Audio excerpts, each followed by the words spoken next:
Be-do.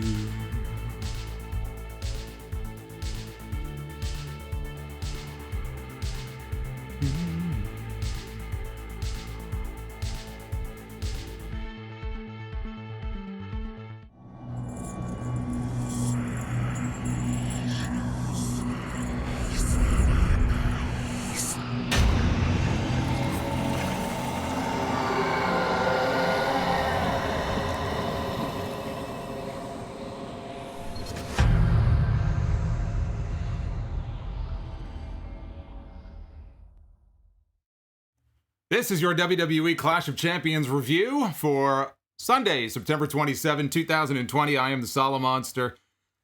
Well, that was an interesting pay-per-view. I enjoyed the pay-per-view. I actually thought overall this was a very good pay-per-view. I spoke too soon when I talked about NXT and AEW being bitten by the COVID bug. Can I speak? Bitten by the COVID bug. And that it had spared the WWE main roster. I may have jinxed it. Doesn't mean that the people who were not on the show tonight have COVID, but there were some people missing from the pay-per-view. There were some matches we were supposed to get tonight that unfortunately we did not get. Two of the scheduled title matches on tonight's show did not take place, that being the Smackdown Women's title match with Bayley defending against Nikki Cross, and the Women's Tag Team Championship match with Nia Jax and Shayna Baszler defending against Ruby Riott and Liv Morgan. That did not happen. Apparently they're going to have some kind of announcement on Raw tomorrow night to explain exactly what the situation is, what the resolution is going to be, or the new match. So hopefully everybody is okay. But hey, thank you for choosing me for your Clash of Champions coverage here tonight. This is going to be a fun stream. We got a lot to talk about. We got a big giveaway coming up.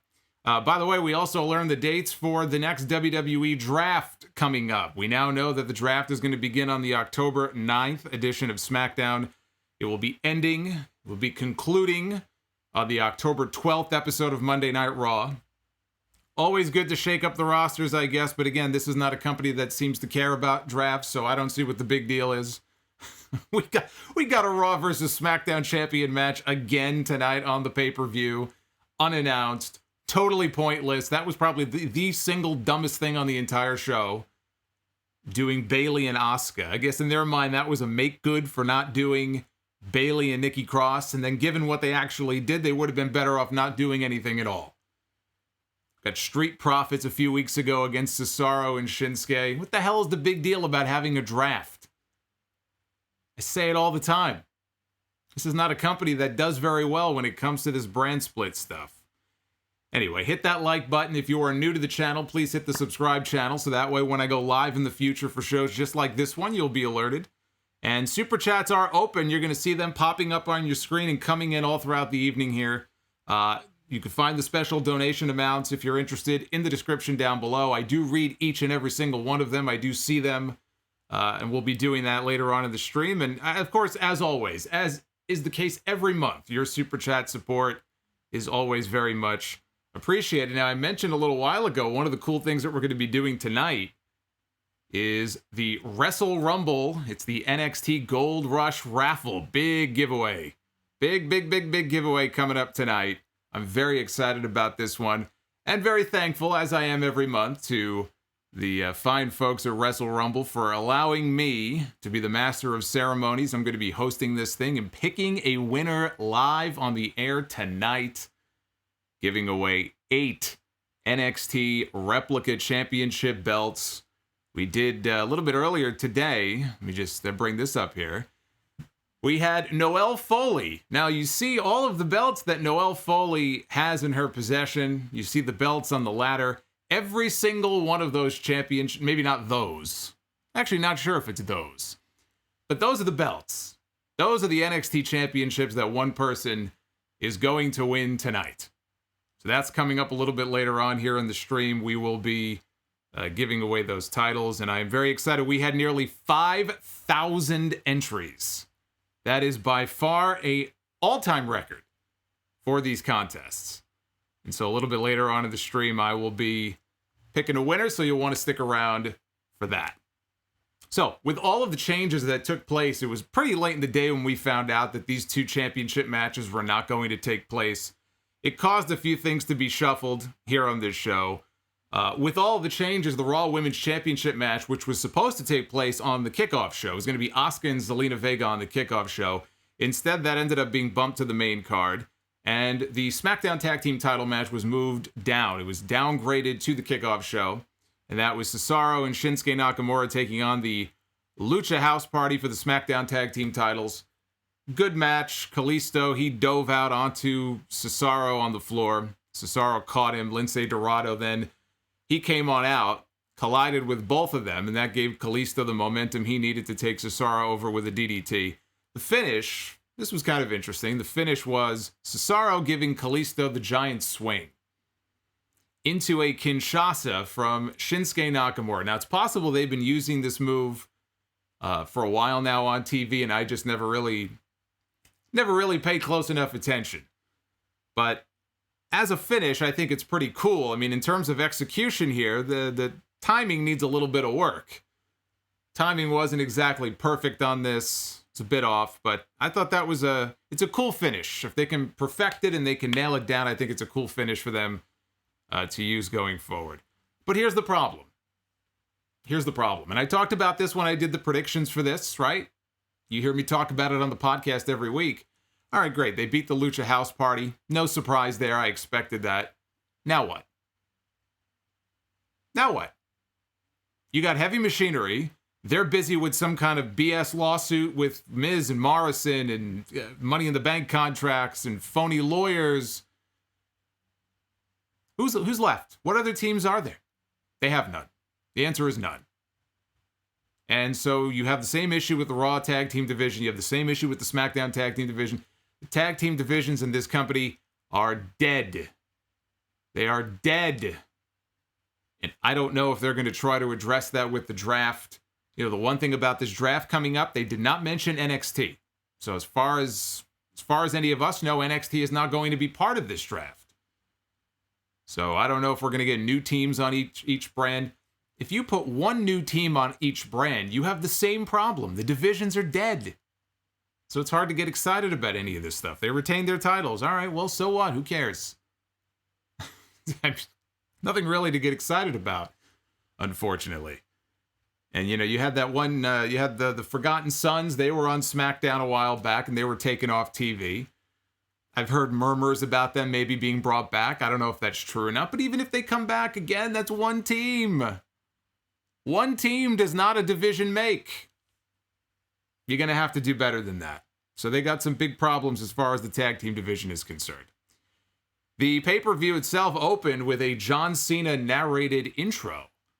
It is quite amazing, as involved as John Cena was in this company for so long. I'll always bleed WWE. And you always knew he couldn't keep up that schedule forever. And you could kind of tell he was starting to get opportunities in Hollywood and stuff. And it was just almost like a switch got flipped, and John Cena just, it just went from like occasional appearances to no appearances. He just disappeared. And this was the biggest star in the company for what felt like 15 years straight. So now when I hear his voice in a narration package, it's almost like, oh yeah, that's right, John Cena. Whatever happened to that guy? It's just amazing how quickly, you know, his run kind of came to an end and he just quietly stepped away. But good for him. Good for him. He busted his ass for a long time, and now he gets to enjoy the fruits of his labor. And we get to move on from the John Cena era. We open, though, with a winner-take-all triple threat ladder match. For the Intercontinental Championship, we had AJ Styles, Jeff Hardy, and Sami Zayn. My, oh my, this match. Where do I even begin with this? This match was absolute insanity. This was one of the two matches on this show I was looking most forward to. It was this match and the Roman Reigns Jey Uso match. Those are the two matches that I was really interested to see.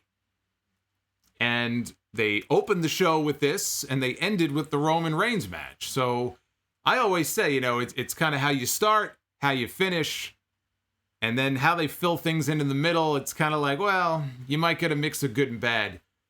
They opened and they closed with the best matches on the entire show. They opened and they closed with the best parts of the night. So I can't hate on a show like that. But these guys were out there trying to kill each other. They were out there trying to kill themselves.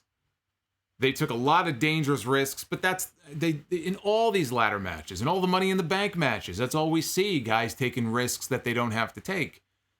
And after a while, you just kind of get numb to it. So that really wasn't a surprise, but I have to say, they came up with some innovative spots here that I can't say that I've seen before. And that's not an easy thing to do. We've seen 1,000 ladder matches at this point.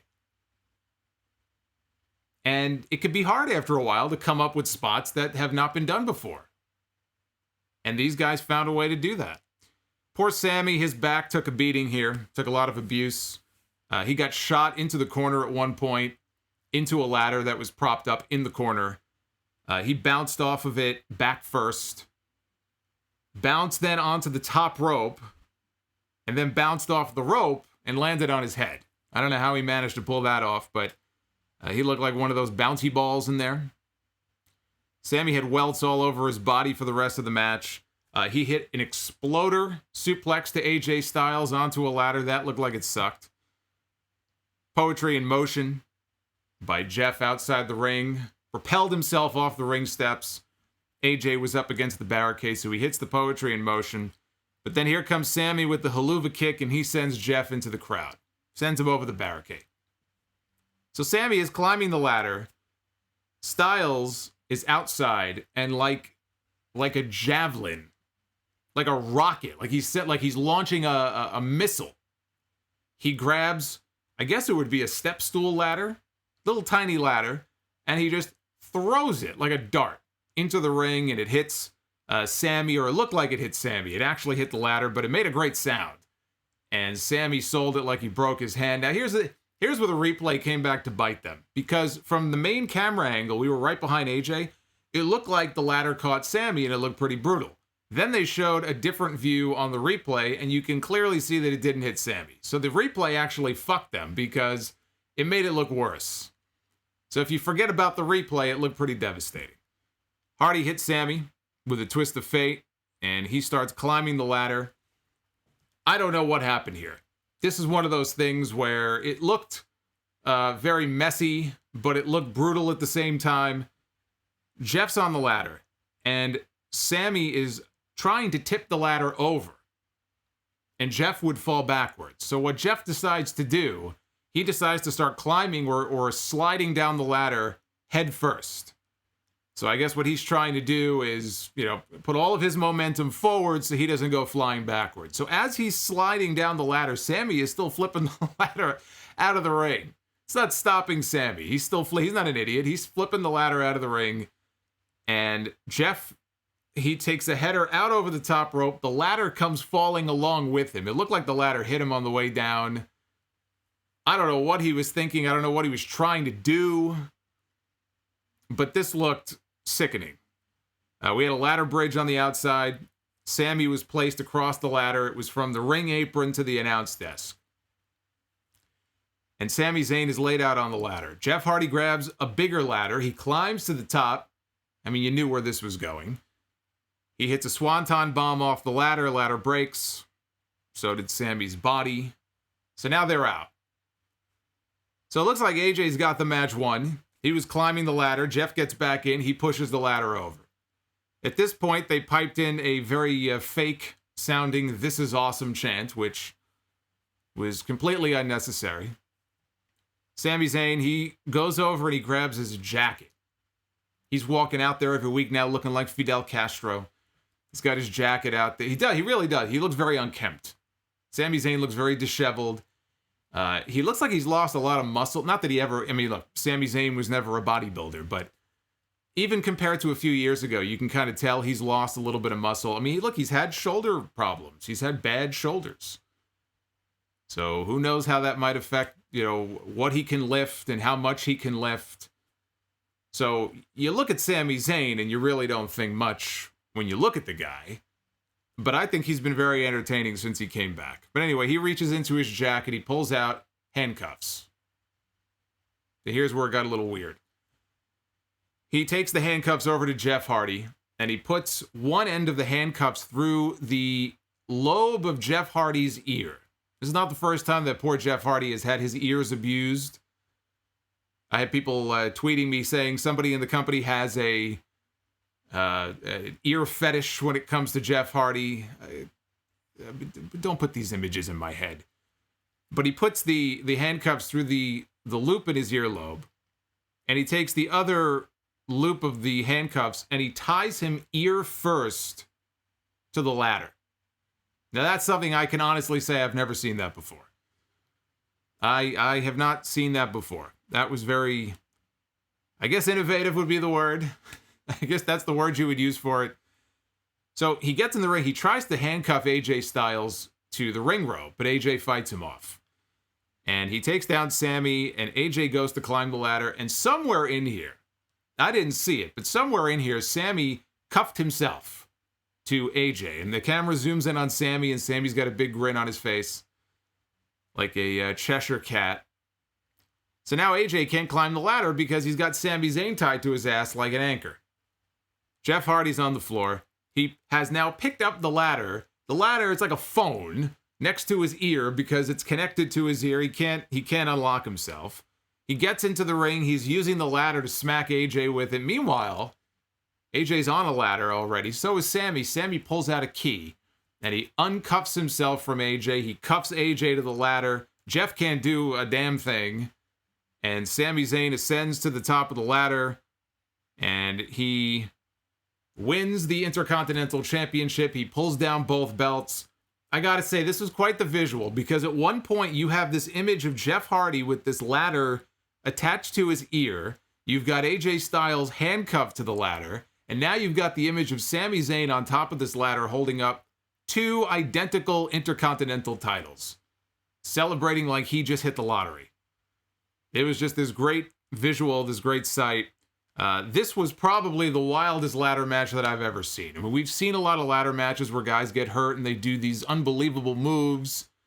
You know, individually, we've seen more kind of exciting and crazy stunts done in ladder matches. But it was one thing after another here, and those last few minutes were ridiculous. But they were ridiculous in a good way.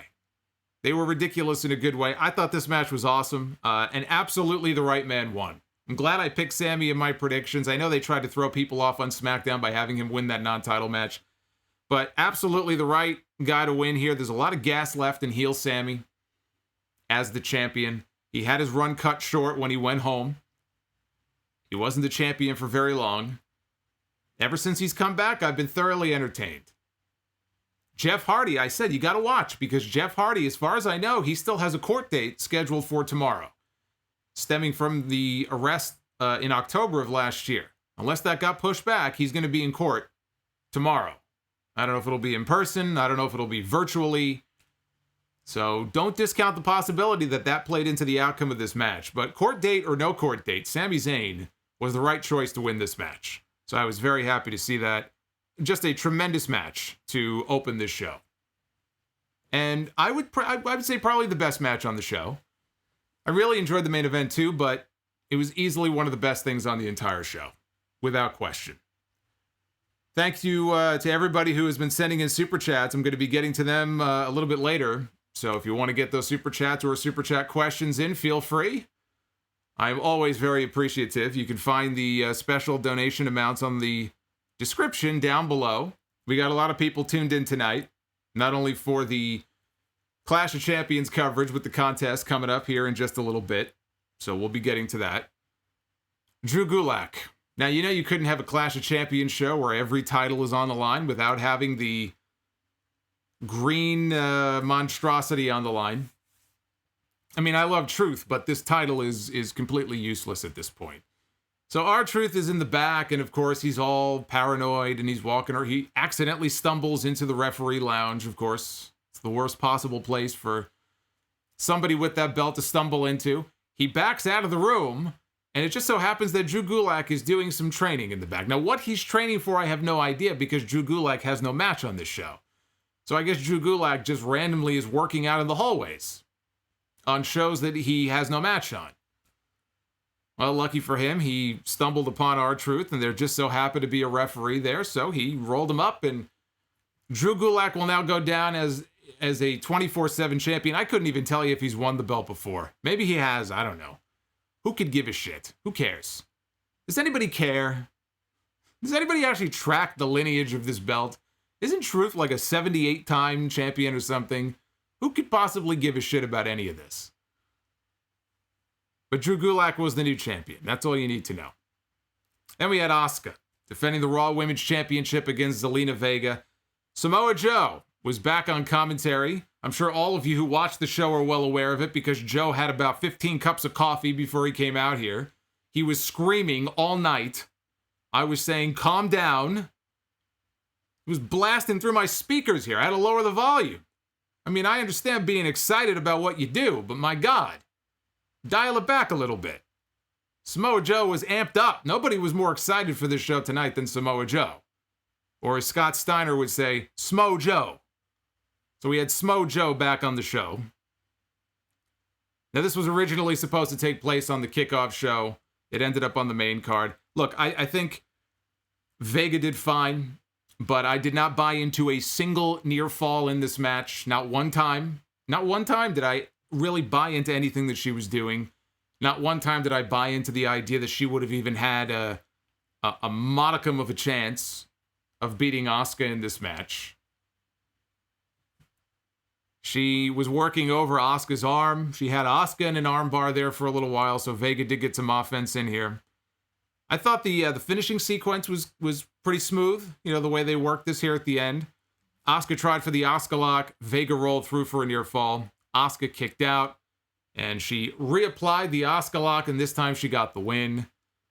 So, cool finishing sequence, but again, at no point did I buy into the idea that she was any kind of legitimate threat. Now, I'm gonna bet that anybody watching right now in this chat, from Tay, I see Tay in there, and Joey, and Garrus, and Uffman, and everybody else, JC Zephyr, I see you.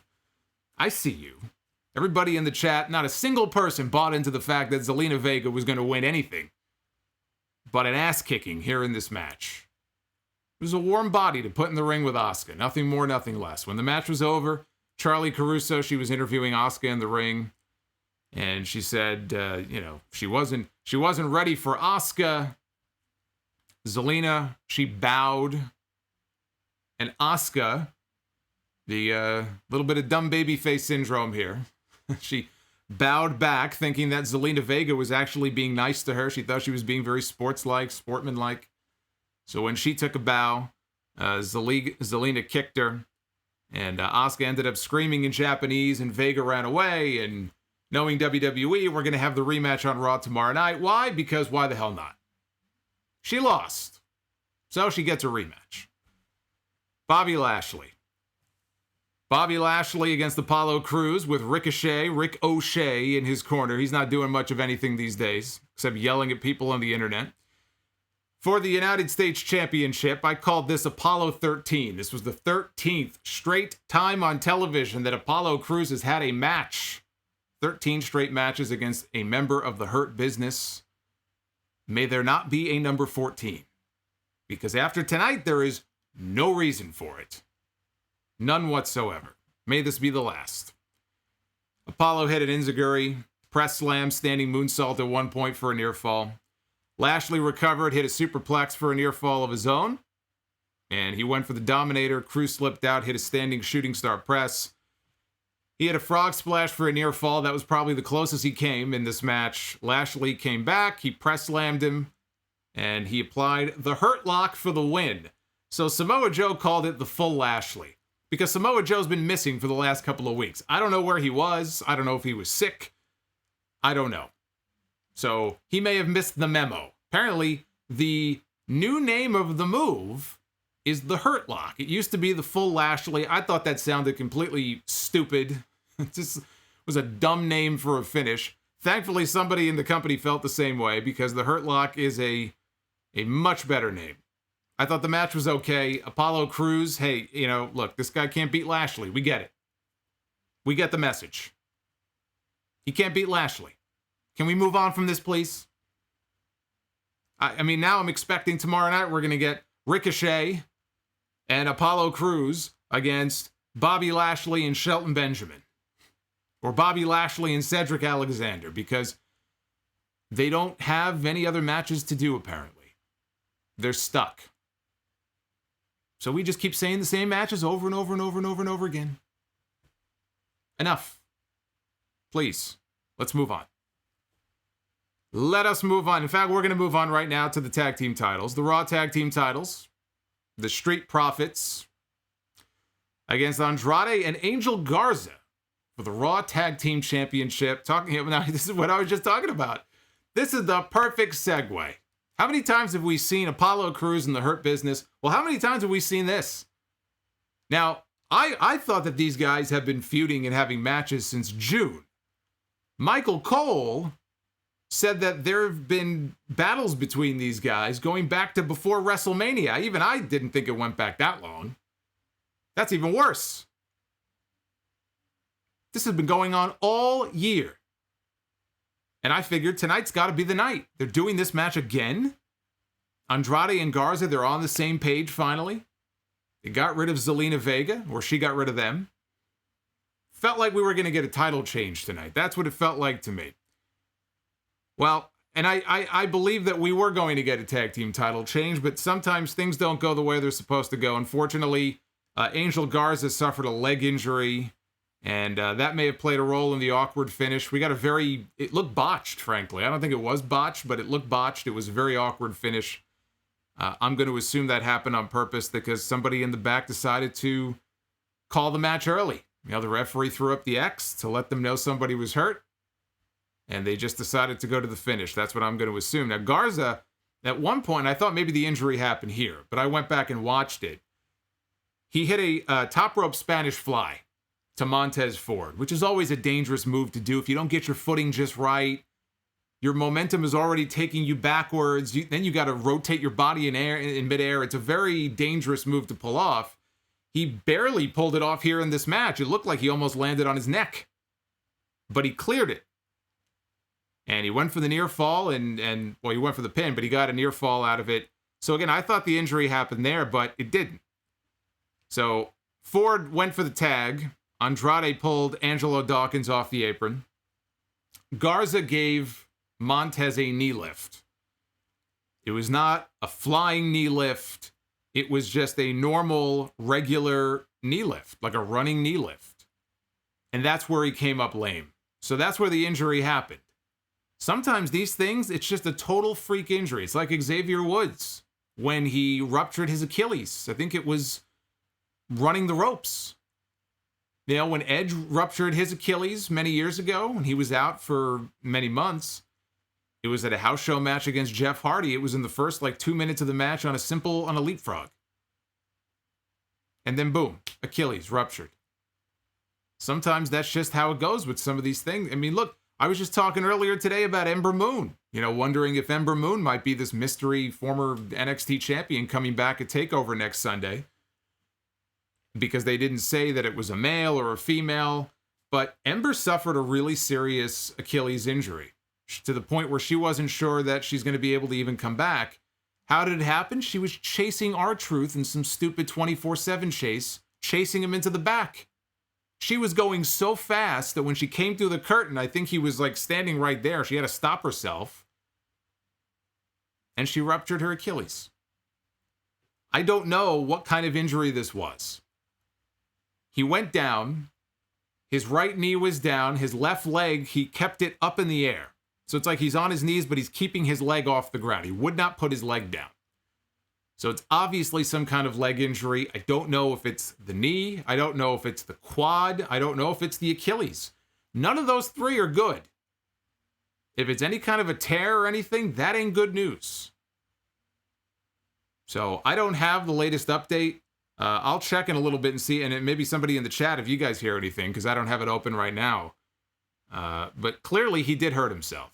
And I think the best outcome here would be that maybe he just tweaked something, and hopefully there's no tear. Hopefully it's nothing too serious. But he tagged out of the match, and at that point, Dawkins came in. He was in there with Andrade. He gave him I think it was a power bomb. It was a spine buster, or I think it was a power bomb.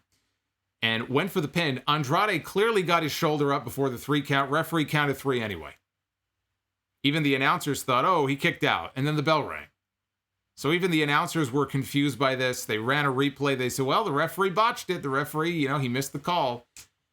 But I'm going to assume that they were supposed to probably win the titles. Garza maybe was going to be part of the finish. The referee said he's hurt. He's hurt pretty bad. And they just called an audible. But that's just a total guess on my part. So like I was saying before, hopefully it is nothing too serious. Because that would be terrible if that were the case. Garza is one of those guys who, not even as a tag team, but as a single, he could really be something on that roster. I like Garza. I like Andrade too. He's a young guy, even if he's hurt, plenty of time for him to come back, but hopefully it's nothing serious. So Kayla Braxton was in the back, and she was interviewing Drew Gulak, the new 24/7 champion. And Drew Gulak is dedicating his win to Akira Tozawa, who he says, based on what everybody saw last Monday night, has not been seen. He was eaten by a shark. I wish that championship would have been eaten by it. I made the comment on the podcast. I said, that championship is like shark repellent. Nobody wants to touch that title. R-Truth is the only one who wants that title. That title, it's just, get it away. I wish that it would have just sank to the bottom of the ocean on Monday night, and we would never have to look at it ever again. I said, if Chief Brody had that belt on the boat, Quint would still be alive, because Jaws would have wanted no part of these guys. He would have been like, peace out, I'm getting out of here. So he's talking about Akira Tozawa. R-Truth showed up and waffled him with something and then pinned Gulak to win the belt back. Again, I say, who gives a shit? Who cares? We had the SmackDown Women's Champion, Bayley. Bayley had no opponent tonight. Nikki Cross was off the show. So she was all smiles when she came out to the ring. She was very happy. She was coming out expecting probably a forfeit win. And she said, hey, anybody who wants to come out and open challenge, you want to come out and get a shot at the title, come on out. Nobody came out. She told the referee to raise her hand. All of a sudden, we hear Asuka's music. And I thought to myself, really? Is this the best that they came up with here? This was their big... I understand their back was against the wall. I don't know how late in the game they found out Nikki Cross would not be available. They may have known for a couple of days now. Nikki Cross was not at Smackdown either. So it's not like this was such a sudden thing where, uh-oh, Nikki's not here. Where is she? So they had at least some time to try to come up with some kind of backup plan here. This was their great backup plan. By the way, for all the people who were upset, and there were people who were upset that Asuka was going to be on the kickoff show. Oh my God, how could they put Asuka on the kickoff show with such disrespect? The Raw Women's title being defended on the kickoff show, which is where that match belonged. The match just came out of nowhere. There's no build. The match would have been exactly where it belonged on the kickoff show. But all these people who were upset that Asuka was going to be treated to the kickoff show, she ended up with 2 matches on this pay-per-view. This is the second pay-per-view in 2 months that Asuka has worked double duty on this show. It's going to get to the point where people are going to start to get sick of her. It's going to be Asuka overload. It's going to go the other way. People are not going to want to see her anymore. So you got plenty of Asuka if you're an Asuka fan. You got nothing to complain about. And I understand it was an open challenge, but this made no sense. You're going to have the Raw Women's Champion come out now and wrestle the SmackDown Women. Didn't we already see this? This is what I mean. We're going to have a draft in a few weeks. Who cares? They don't follow the rules anyway. So what difference does it make? They have the stupid rule where you can come on the other show 4 times a year. You know, the draft is what it is. The draft is a way to get the ratings up. That's why they do it over the course of 2 shows. They want to pop a rating on Fox. They want to pop a rating on USA. After a few weeks, we'll get a few new faces on the show. A few weeks in, everything will be the same. Nothing will really feel any different. So we got Raw versus SmackDown again here. I don't want to hear this shit when Survivor Series comes. It's the one night a year. It's the one night a year we get Raw versus... If Michael Cole says that, I'm going to lose my mind. I will blow a gasket. I don't want to hear this. I mean, they already treat the audience like schmucks most of the time. But if he pulls that line out again this year about it's the one time a year, my head is going to pop off my shoulders. So they had a match that went 2 minutes, and Bayley hit her with a chair and got disqualified. This was so stupid. This was the dumbest thing on the this was a complete waste of time. All you had to do was send Bayley out there to cut a speech. She's gloating. Give me the win. They raise her hand. Maybe they even start playing her music. And you get to the same point, which is what they did next, which is why they probably did this whole thing. Sasha Banks. What a big surprise. I knew they couldn't help themselves. I knew they couldn't wait. I knew it. No surprise there. Sasha Banks is already back. Still has the neck brace on, but she came back. And she attacked Bayley from behind. I think she hit her with a chair. I was kind of shaking my head at this finish. So it's possible I shook my head this way when Sasha first showed up. I think she hit her with a chair. So she goes and attacks Bayley. Bayley fought back. Then Sasha came back again and she was hitting her with a kendo stick and Bayley ran off. Again, you could have gotten to this without doing the match. You didn't even have to send Asuka out there. Could have gotten to the same point. So now we go to Hell in a Cell. Now these two are going to go to Hell in a Cell and they're going to have their match. I don't know if they're going to headline the show, but I think this feud has been going on long enough. And I think, that first Sasha Bayley match is a big enough match where if they wanted to, you could headline with that match. I'm guessing they'll headline with Roman. They probably should headline with Roman. Roman has he has vaulted over everybody as the most. Who ever thought that we'd be saying this, if you were here earlier this year, 6 months ago, but he has vaulted himself to the head of the class in terms of performers on TV that are just must-see in WWE right now. The guy screams main event. So depending on who they line him up with as a challenger, it probably should be Roman going forward in the main events. That's kind of where he belongs. But before we get to the Universal Championship, we have the WWE Championship. And I want to just say hello to the 2,000 plus here joining us live on YouTube. We are going to be getting to the big contest here in just a little bit. So thank you again for choosing me for your Clash of Champions coverage here tonight. I see all the super chats. I will be getting to them in a little bit. So if you want to send one in, now is the time to do so. And then we might take some calls at the very end too. Drew McIntyre. We had Drew McIntyre and Randy Orton for the WWE Championship. This was an ambulance match. Oh yes, because we can count on one hand the number of memorable ambulance matches that we have seen. It's funny, I was talking to a friend about this. I said, can you even think of any ambulance match that you've ever seen outside of the one that Kane and Shane McMahon had at like Survivor Series or something, I think it was in 2003. And he couldn't think of one, but I couldn't think of one either. I'm sure I've seen more than one, but they didn't exactly leave a big impression on me. The ambulance match is not known to be a great wrestling stipulation, right? It's not like the ladder match. It's not like a cage match or a Royal Rumble or something like that. So you never really know what you're going to get in a match like this. There's no pinfalls. There's no submissions. You literally just throw a guy in the back of an ambulance and you shut the door. Sounds kind of lame. Thankfully, these guys, I thought they made the best of the stipulation that they were given. Orton was setting up very early on. He was setting up for an early punt in this match.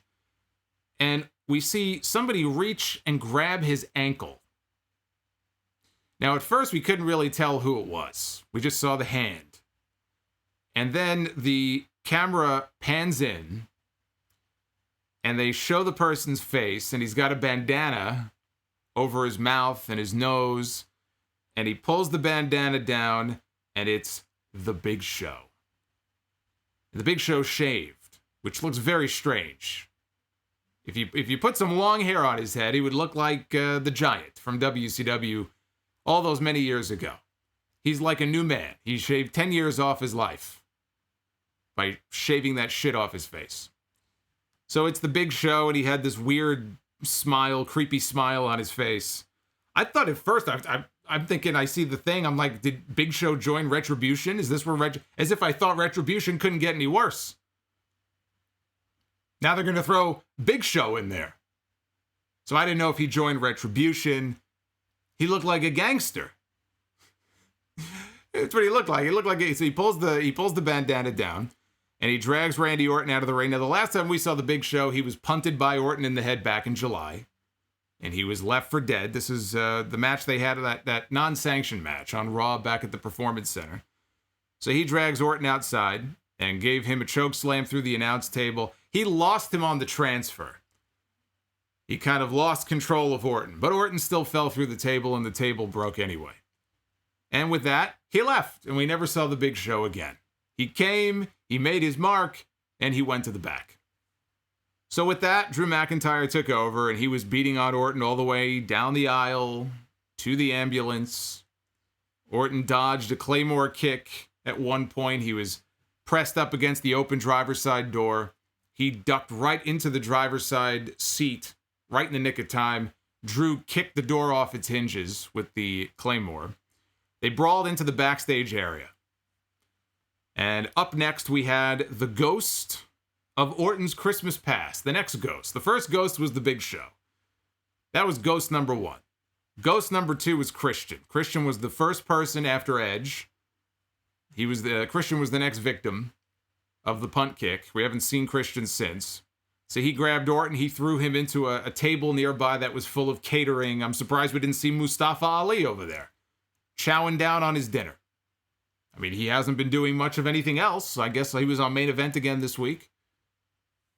But Mustafa Ali has not been doing much else. So where else would he be? He would be at catering in the back, but I didn't see him. No Mustafa Ali. He no-showed tonight. Yet again, with the assist, Drew McIntyre takes over. It's like Drew needs all these people fighting his battles for him. So he takes over. He brings Orton back out to the ambulance. They ended up on the hood of the ambulance. Orton thumbed him in the eye.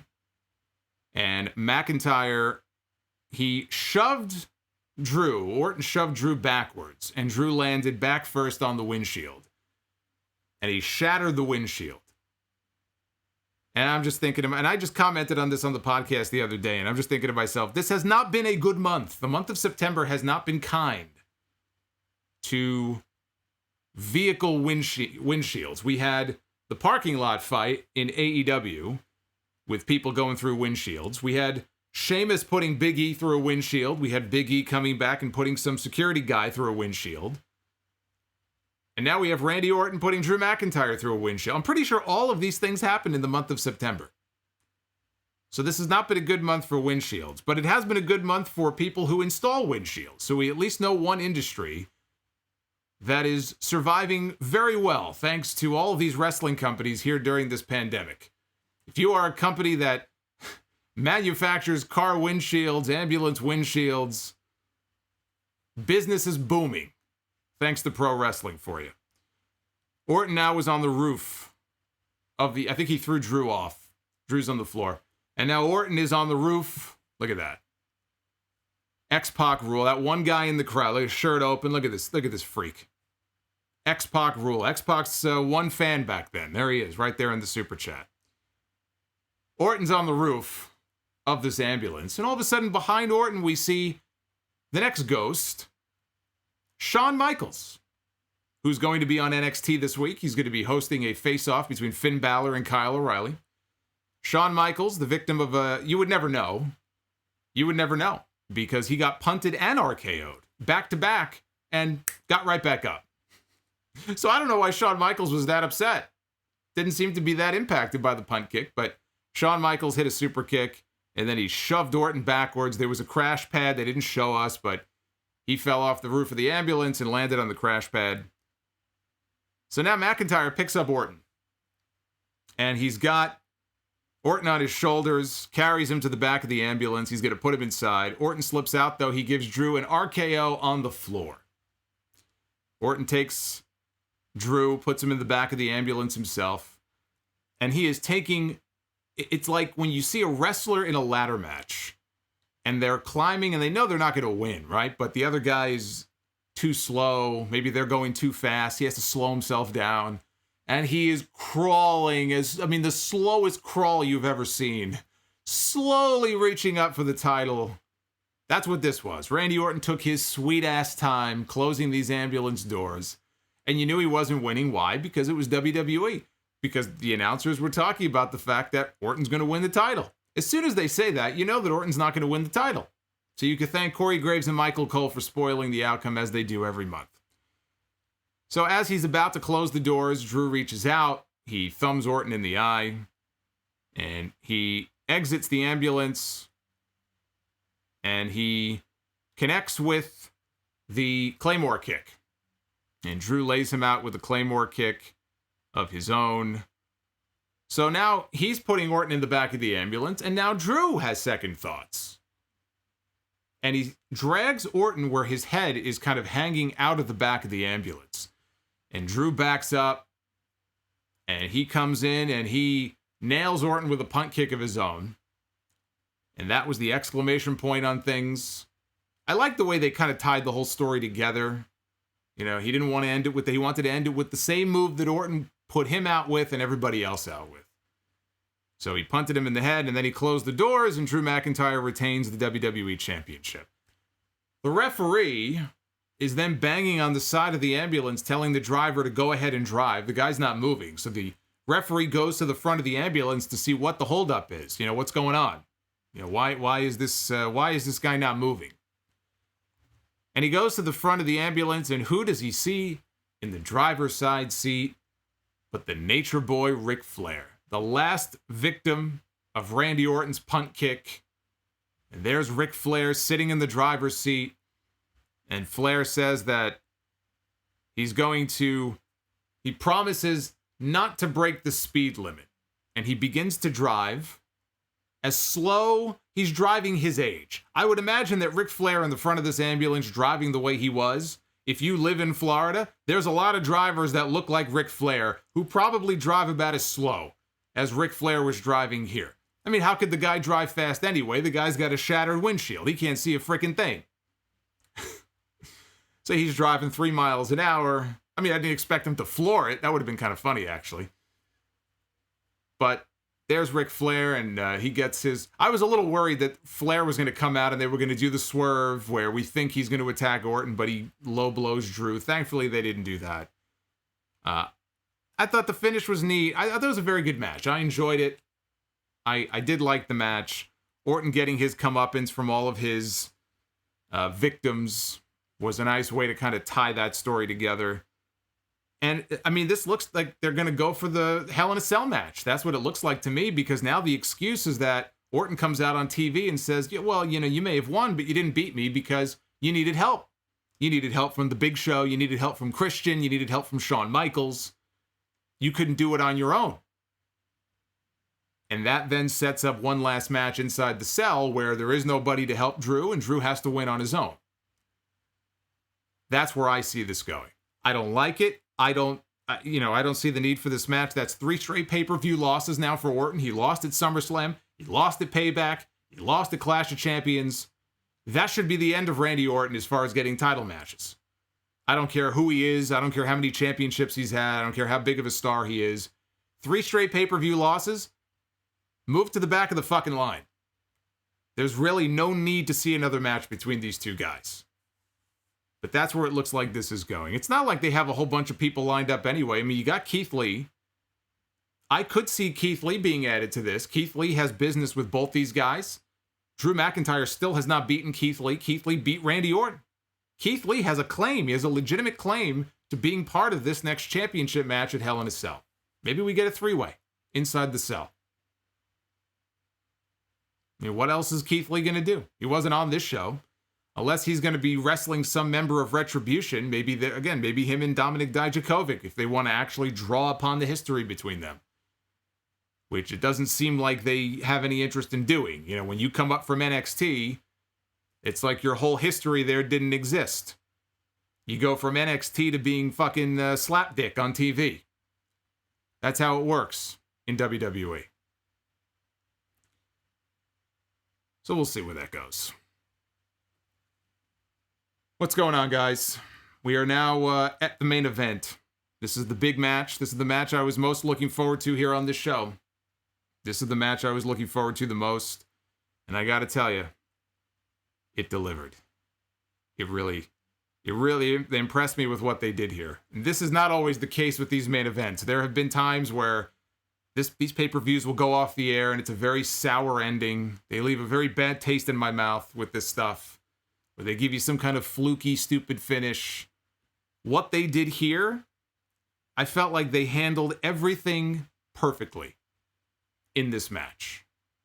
And if you would have told me even a month ago that, first of all, if you would have told me at the beginning of the year that before this year is out, we are going to have a pay-per-view that is headlined by Jey Uso getting a world championship match, not even a universal championship match against heel Roman Reigns, managed by Paul Heyman. And the match is going to take place inside something called the Thunderdome with no live fans in attendance and people projected onto screens. I would have told you to go seek drug rehab or put down the pipe. That's how fucked up this whole year has been. But I got to give credit to Jey Uso. Jey Uso has gone in there. He took advantage of the opportunity that was given to him. It may have been one and done. I don't know if Jey Uso gets another match. He got beaten pretty thoroughly here tonight. And I don't think his brother is ready, is medically cleared to wrestle yet from his injury. So I don't exactly know what his future is, but Jey Uso and Roman Reigns, they went out there tonight and they continued their story. They sold me on this through the story. They sold me on this through the promos. Coming in the video package. The way they kind of blended history together, the Samoan lineage. I thought it was pitch perfect. Jey came out. He was wearing a black and red Samoan lei around his neck. Roman Reigns comes out, and Roman had already told people on Facebook the other day, he said, I'm going to have a new look on the pay-per-view.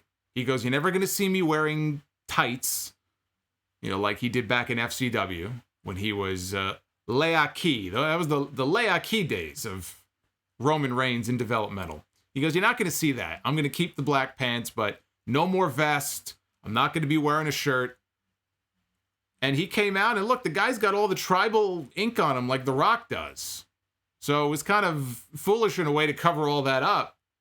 The guy comes out, and he walks out there, and he looks like a beast walking out there. He's dropped weight. He's all cut. Now, the pandemic has been very good to Roman Reigns. So it's a bit of a new look for him. He's got the title over his shoulder. He comes out there looking like the top guy. He's not out there with some cheesy smile. Everything that they have done, everything that he has done to just tweak that character. He hasn't gone too far over the edge. He hasn't really done anything overly sinister. I mean, tonight was really the first time. We knew coming into this match, the cousin was going to get killed. That's why Jey Uso was in this match.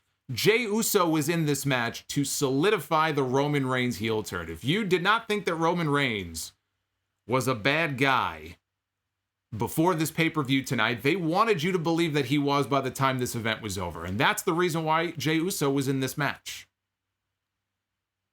That was the only reason that Jey Uso was in this match. He was being thrown to the lions. So Roman, who had the same music, he said there is new music on the way. He goes, we're going to wait for the right time. He goes, when something drastic happens in the story, that's when we're going to drop the new music. So the Shield music is going to go away soon. He is going to get new music. That's really the only thing missing. The attitude is different. The attire is different. He's got a manager now. The only thing missing is new music. Roman just toyed with him. The first few minutes of the match, Roman was like a cat with a bird. He is just toying with this guy. He was talking smack to him the whole time. I'm the tribal chief. I put food on the table. You're not going to take that away from me.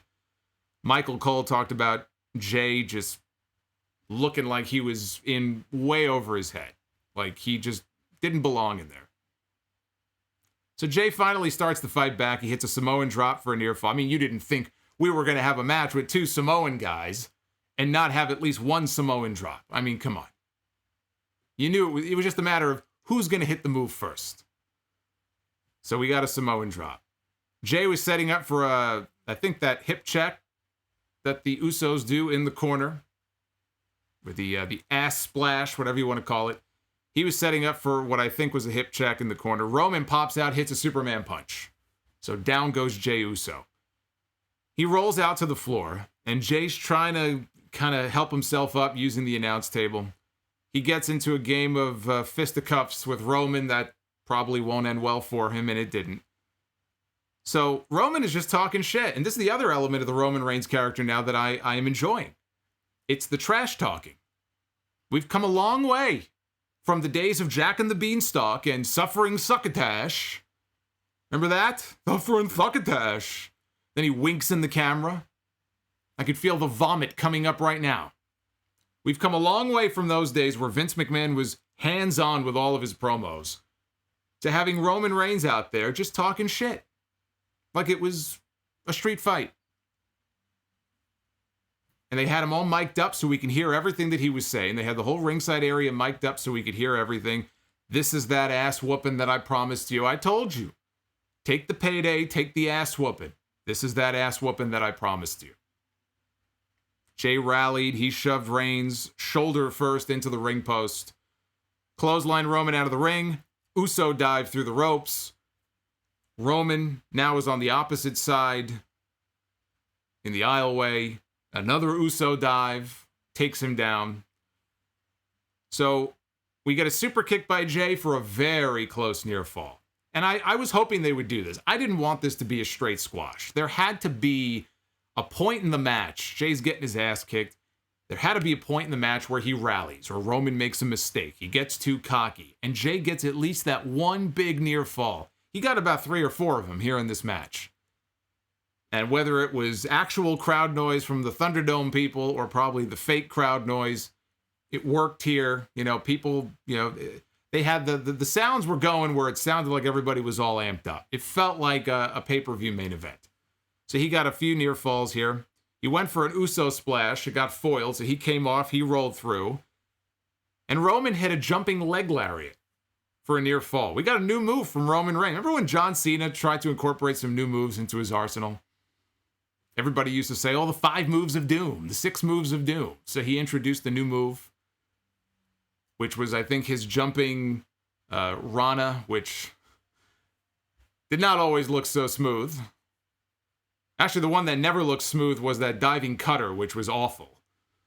That's almost as bad as that Okada Cobra Clutch that I wish he would stop using. I don't know what these guys are thinking sometimes with these moves. But this jumping leg lariat was pretty cool. So Roman Reigns now has a new move in his arsenal. Jay countered the spear into a pin attempt. Roman kicks out. Super kick. Jay goes up, hits the splash, gets very close near fall. Roman kicks out. But Uso comes up hurting. And he's holding his balls. Jay Uso is in a lot of pain, and they show a replay. The hell happened here? So on the replay, they show him coming off the top rope for the splash, right? He lands, he connects with the splash. Roman lifted his arm up. But when Roman lifted his arm up to get his shoulder off the mat, unfortunately for poor Jey Uso, he low-blowed Jay in his little jimmies. And so Jay was in a bad way. Jay was in a bad way. He was in a lot of pain. But Roman hits the spear. He doesn't go for the cover. Roman hits the spear. He does not go for the cover. And he says, I'm not ready yet. You brought me all the way out here. I want you to call me the chief. He goes, I want you to acknowledge me as your tribal chief. He goes, if you do that now, we're done. I want you to acknowledge me as your tribal chief. And Jay, of course, is not going to do that. So Jey Uso says, no, I'm not going to do that. So Roman hits the ropes. He comes off. He hits another spear. Down goes Jey Uso. So then Roman looks into the camera, and they switch camera views. And he's got Jay down, and Roman's holding him by the head, and he's looking into the camera. He goes, you see that camera? He goes, that's my camera. He says, that's my camera. I want you to tell the entire world that I'm the boss. I run it all. And Jay said, not today. You know, it's almost like they were going for the Rocky IV thing. It's going for the Rocky IV thing here with Apollo Creed and Ivan Drago. We actually saw this not too much in the past, relatively recently on NXT with Keith Lee and Dijakovic and Karrion Kross. But since NXT doesn't exist in this universe, I guess we don't need to talk about that. Paul Heyman, though, he starts screaming, "You're the tribal chief! You're my tribal chief!" I'm surprised Paul Heyman was working the show here on the High Holy Days. But Paul Heyman is very dedicated to his guy. So Paul Heyman he's shouting, "You're my tribal chief." Roman says, "I don't need you to call me that. I need him to call me that." And he starts pounding away, mounts Jay. He's pounding away on this guy. Charles Robinson gets in there. He tries to stop Roman. I was a little worried they were going to do the whole DQ'd for kicking too much ass finish. So Roman, he gets up in Charles Robinson's face and he says to him, "You shut your mouth. You let me go to work. This is family business. You get in my business again, you're going to be out of a job." Poor Charles Robinson. The guy's just trying to make a living here. He's trying to do his job. He doesn't need to take this abuse. All of a sudden, we see Jimmy Uso, who there's no way Jimmy Uso can be cleared yet to wrestle because he had an ACL operation in April. But he was well enough here to come hobbling down to the ring. And he's got a towel in his hand. And he's getting ready to throw in the towel. He's telling Jay, "Forget this fool." He goes, and Jay's like, "No, don't do it. I don't want you to do it." Roman drags him to the center of the ring. He starts pounding away on Jay, and Jimmy he can take no more. He can't watch his brother be obliterated like this. He throws in the towel. Charles Robinson calls for the bell. Jimmy gets in the ring. He is shielding his brother. He never took any abuse, because again, I don't think he's cleared. But he covered up Jay. He looked up at Roman. "What's gotten into you? What's wrong with you? We're family. What are you doing?" He goes, "You're the chief. Is that what you want to hear?" He goes, "You're the tribal chief." So he tells Roman exactly what Roman wants to hear. Roman tells Paul Heyman to go ahead and retrieve the red and black lei that Jay had worn down to the ring with him, and Heyman retrieves it. He places it around his neck. And that is how they go off the air. We have Jimmy Uso sitting over his brother's broken dead corpse, basically. And there's Roman Reigns standing there with the lei around his neck and the championship. And that was the parting image of tonight's show. This was an easy thumbs up pay-per-view. I was not a fan of a big fan of some of the stuff in the middle. I wasn't a fan at all of what they did with the Bayley and Asuka stuff. But even the stuff like Lashley and Cruz, and some of those matches, the Raw Tag Team title match, injury aside, it was just basic TV matches. There was nothing special about them at all. And in a lot of cases, I'm just sick and tired of seeing the same matches over and over. But the matches that had to deliver on the show, all delivered. The ladder match was incredible. That opened the show. I thought the ambulance match was very good. And the main event was great. I love that main event. I was very, very impressed with what they did at the end of that show. So for me, beginning, you got that championship match in the middle, and you got the end. That's a thumbs up show. 1 to 10, I'd probably go 7.5 maybe on the show tonight. I'd give it a thumbs up score. We'll find out in a little bit if you guys felt the same way when we go and check the Twitter poll here in just a little bit. I do want to check one thing very quickly, because I am very curious if we have any kind of injury update on Angel Garza. So let us see what the question or what the injury is. All right. Well, according to PW Insider, he's being checked out. It may not be as serious, but it looks like it might be a hip injury. It might be a hip injury and not a leg injury. So if that's the case, then let us hope. Let's hope that's the case. I don't want to see anybody go down with any kind of muscle tear, knee tear, quad tear. We don't need to be seeing that. That would be bad news for Angel Garza. So I'm sure we'll have a better update on him hopefully tomorrow, but it sounds like it may not be as serious as it was originally feared. So that's good. That's good news. So, as you guys know, one of the things that we are doing here tonight, which I'm very excited about, is a very special contest. We are doing a very special contest here on this show. It is a WrestleRumble.com contest. I know a lot of you entered this well, there's Noelle. There's Noelle. Boy, she loves hogging the camera. Look at this, with all these championships. Let's put her aside here for a second. So one of you guys is going to win all 8 of those titles that you see on your screen. And by the way, all the people in the chat who were talking about the Nia Jax tweet, people were tweeting, oh, you got COVID. You and your partner got COVID. Which nobody said they had COVID. Could just be a precautionary thing. So Nia denied it, but then she posted a tweet saying my partner, what'd she say? My partner is expecting or something. And then a little pregnant emoji. I assume she was just fucking around with people. So I would not take what she says on Twitter very seriously. Everybody now thinks Shayna Baszler is with child. Then they'll have to do a storyline. Who's the daddy? We don't need that. We have Retribution. That's bad enough. Maybe Retribution did it. Retribution got Shayna Baszler pregnant. There's your new storyline. Slapdick got Shayna Baszler pregnant. That's who the daddy is. Anyway. See, I'm booking Retribution storylines here on the stream. Everything is just going downhill right now. So here's how this works. If you've not been party to these contests before, I will show you as I paste in all of the names. There's almost 5,000 names here, so I'm hoping this thing won't freeze up on me. That's how many names we got. So what I'm going to do here is I'm going to paste all of these names into the box that you see on your screen. This is random.org. So this is a website that anybody can use. They have a list randomizer. I have used this thing dozens of times before for Wrestle Rumble and other contests.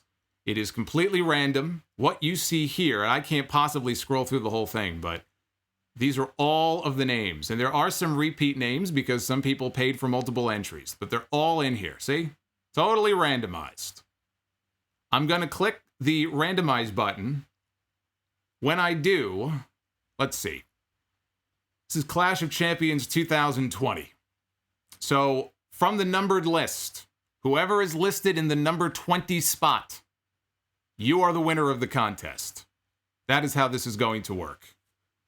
Again, if you are number 20 on the list, you are the winner of the championship belt. And I want to once again thank Wrestle Rumble for giving me the chance to host this. Hopefully I've got some inside information on the next contest coming up next month, and it's going to be pretty cool. But anyway, enough of that. Let us go to the drum roll and pick a winner here. Who is going to walk away with the 8 championship belts? Well, let us find out. The winner of the contest is Temujin Jefferson. I hope I pronounced that right. My goodness. Always got to get the complicated names here. Is it Temujin or Temuhin? I'm going to say Temujin. Temujin Jefferson, you are number 20. You are the winner of the Wrestle Rumble contest. You won 8 championship belts. Congratulations. You are going to have 8 belts being shipped out to you tomorrow via FedEx.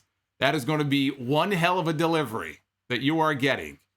That is every single NXT championship that there is. The NXT title, the women's title, the tag, the cruiserweight, the North American, the NXT UK title, the UK women's title. It's all going to be there.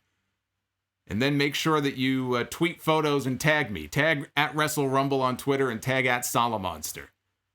And then I can retweet you.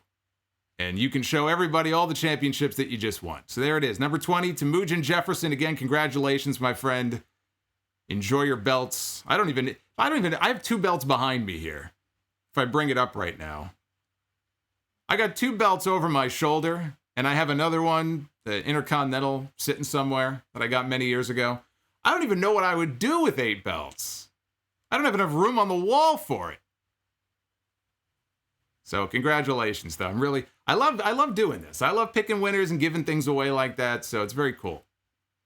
So anyway, always a good time with Wrestle Rumble. And again, I want to thank them for giving me the opportunity to host this wonderful contest here for all of you. Now, let's take a look at the Twitter poll.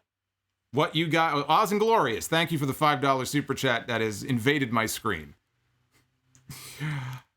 That was disappointed, Solomon. I'm not disappointed tonight, actually. It was actually I was relatively happy with this pay-per-view, but there it is. So are most of you. 77% thumbs up, 23% thumbs down.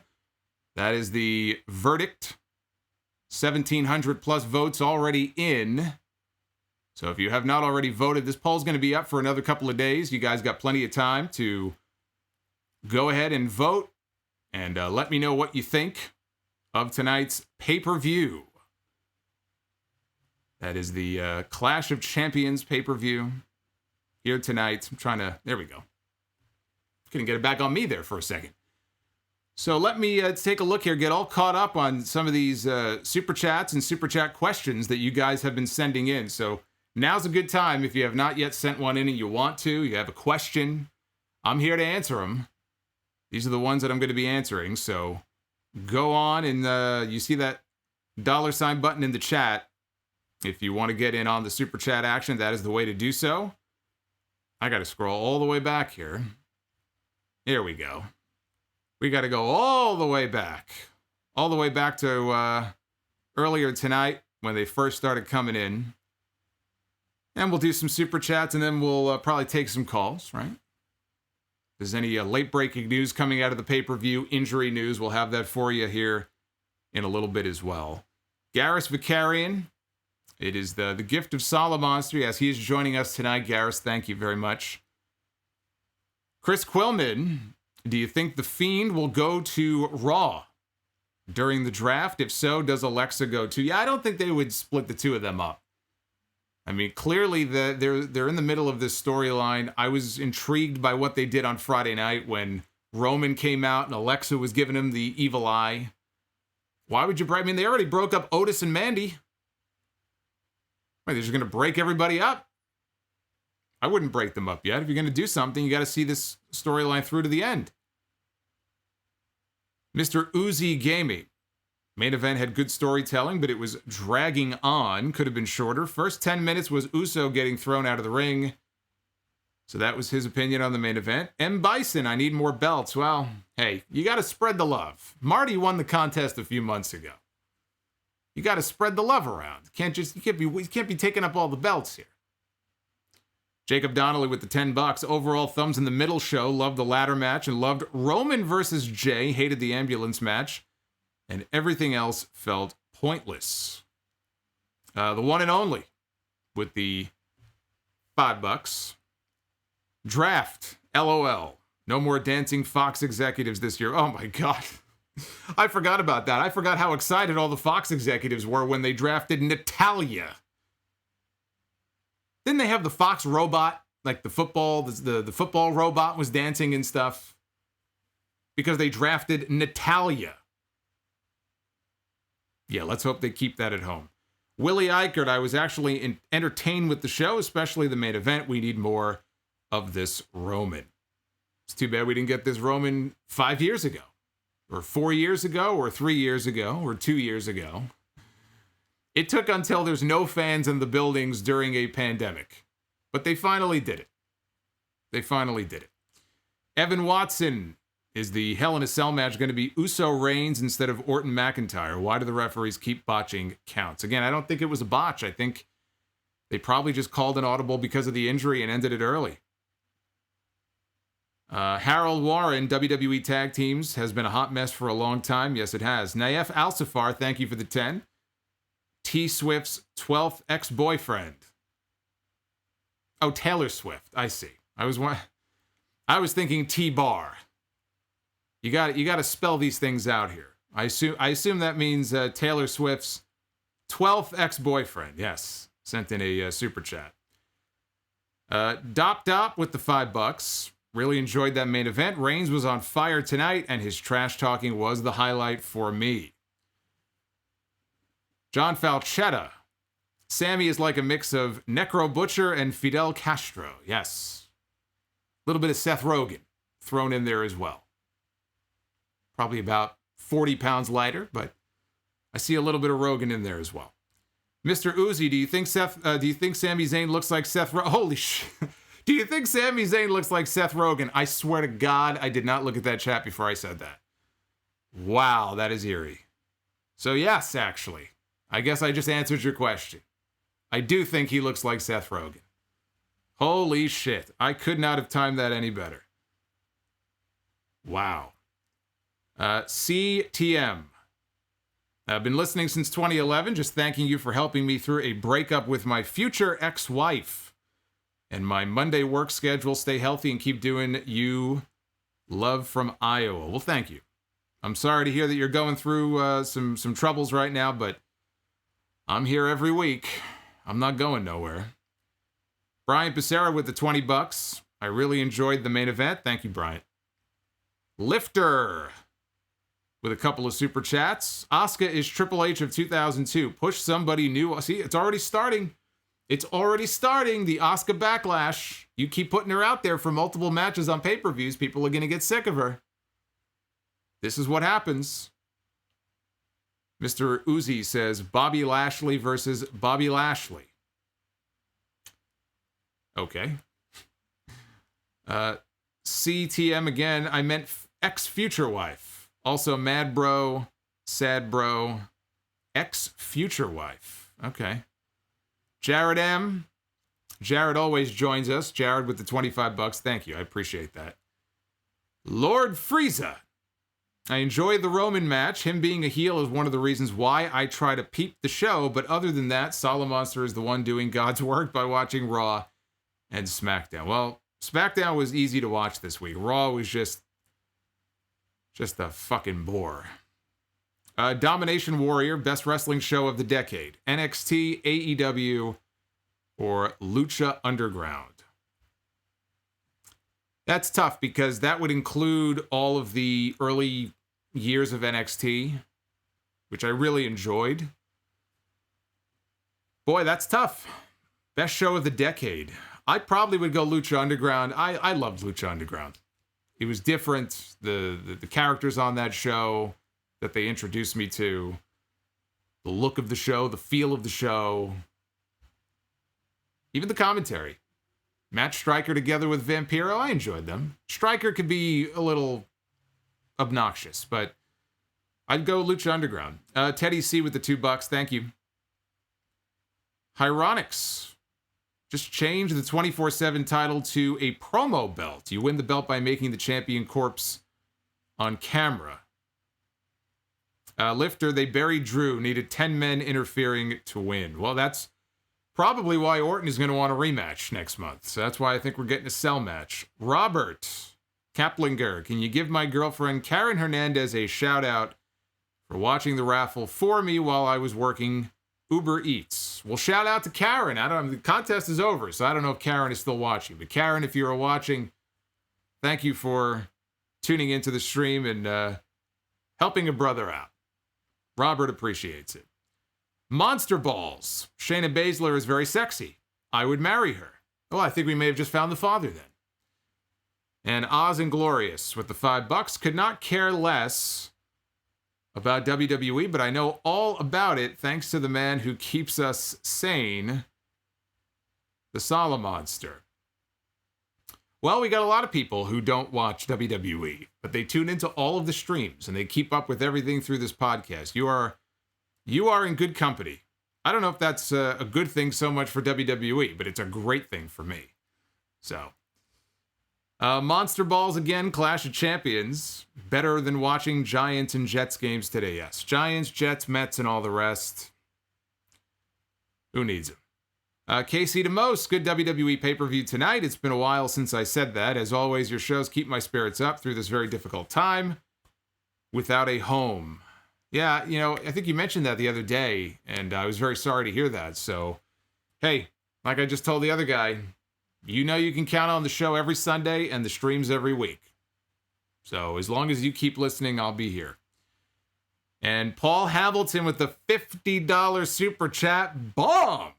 Here on the stream. Was it me, or did Big Show look a little bit like a thinner version of King Kong Bundy? I guess he did. You see, I don't see it just because King Kong Bundy he had a very weird body shape. Gorilla Monsoon used to call him the walking condominium. And that was a very accurate description. Well, I mean, Gorilla Monsoon was great. But he called him the walking he looked like Humpty Dumpty. King Kong Bundy looked like a giant egg. It was like an egg on top of a bigger egg. Big Show is not quite as wide as King Kong Bundy. But I guess with the shaved face and the bald head, I guess I could see that. But definitely he does not have the same body shape that King Kong Bundy had.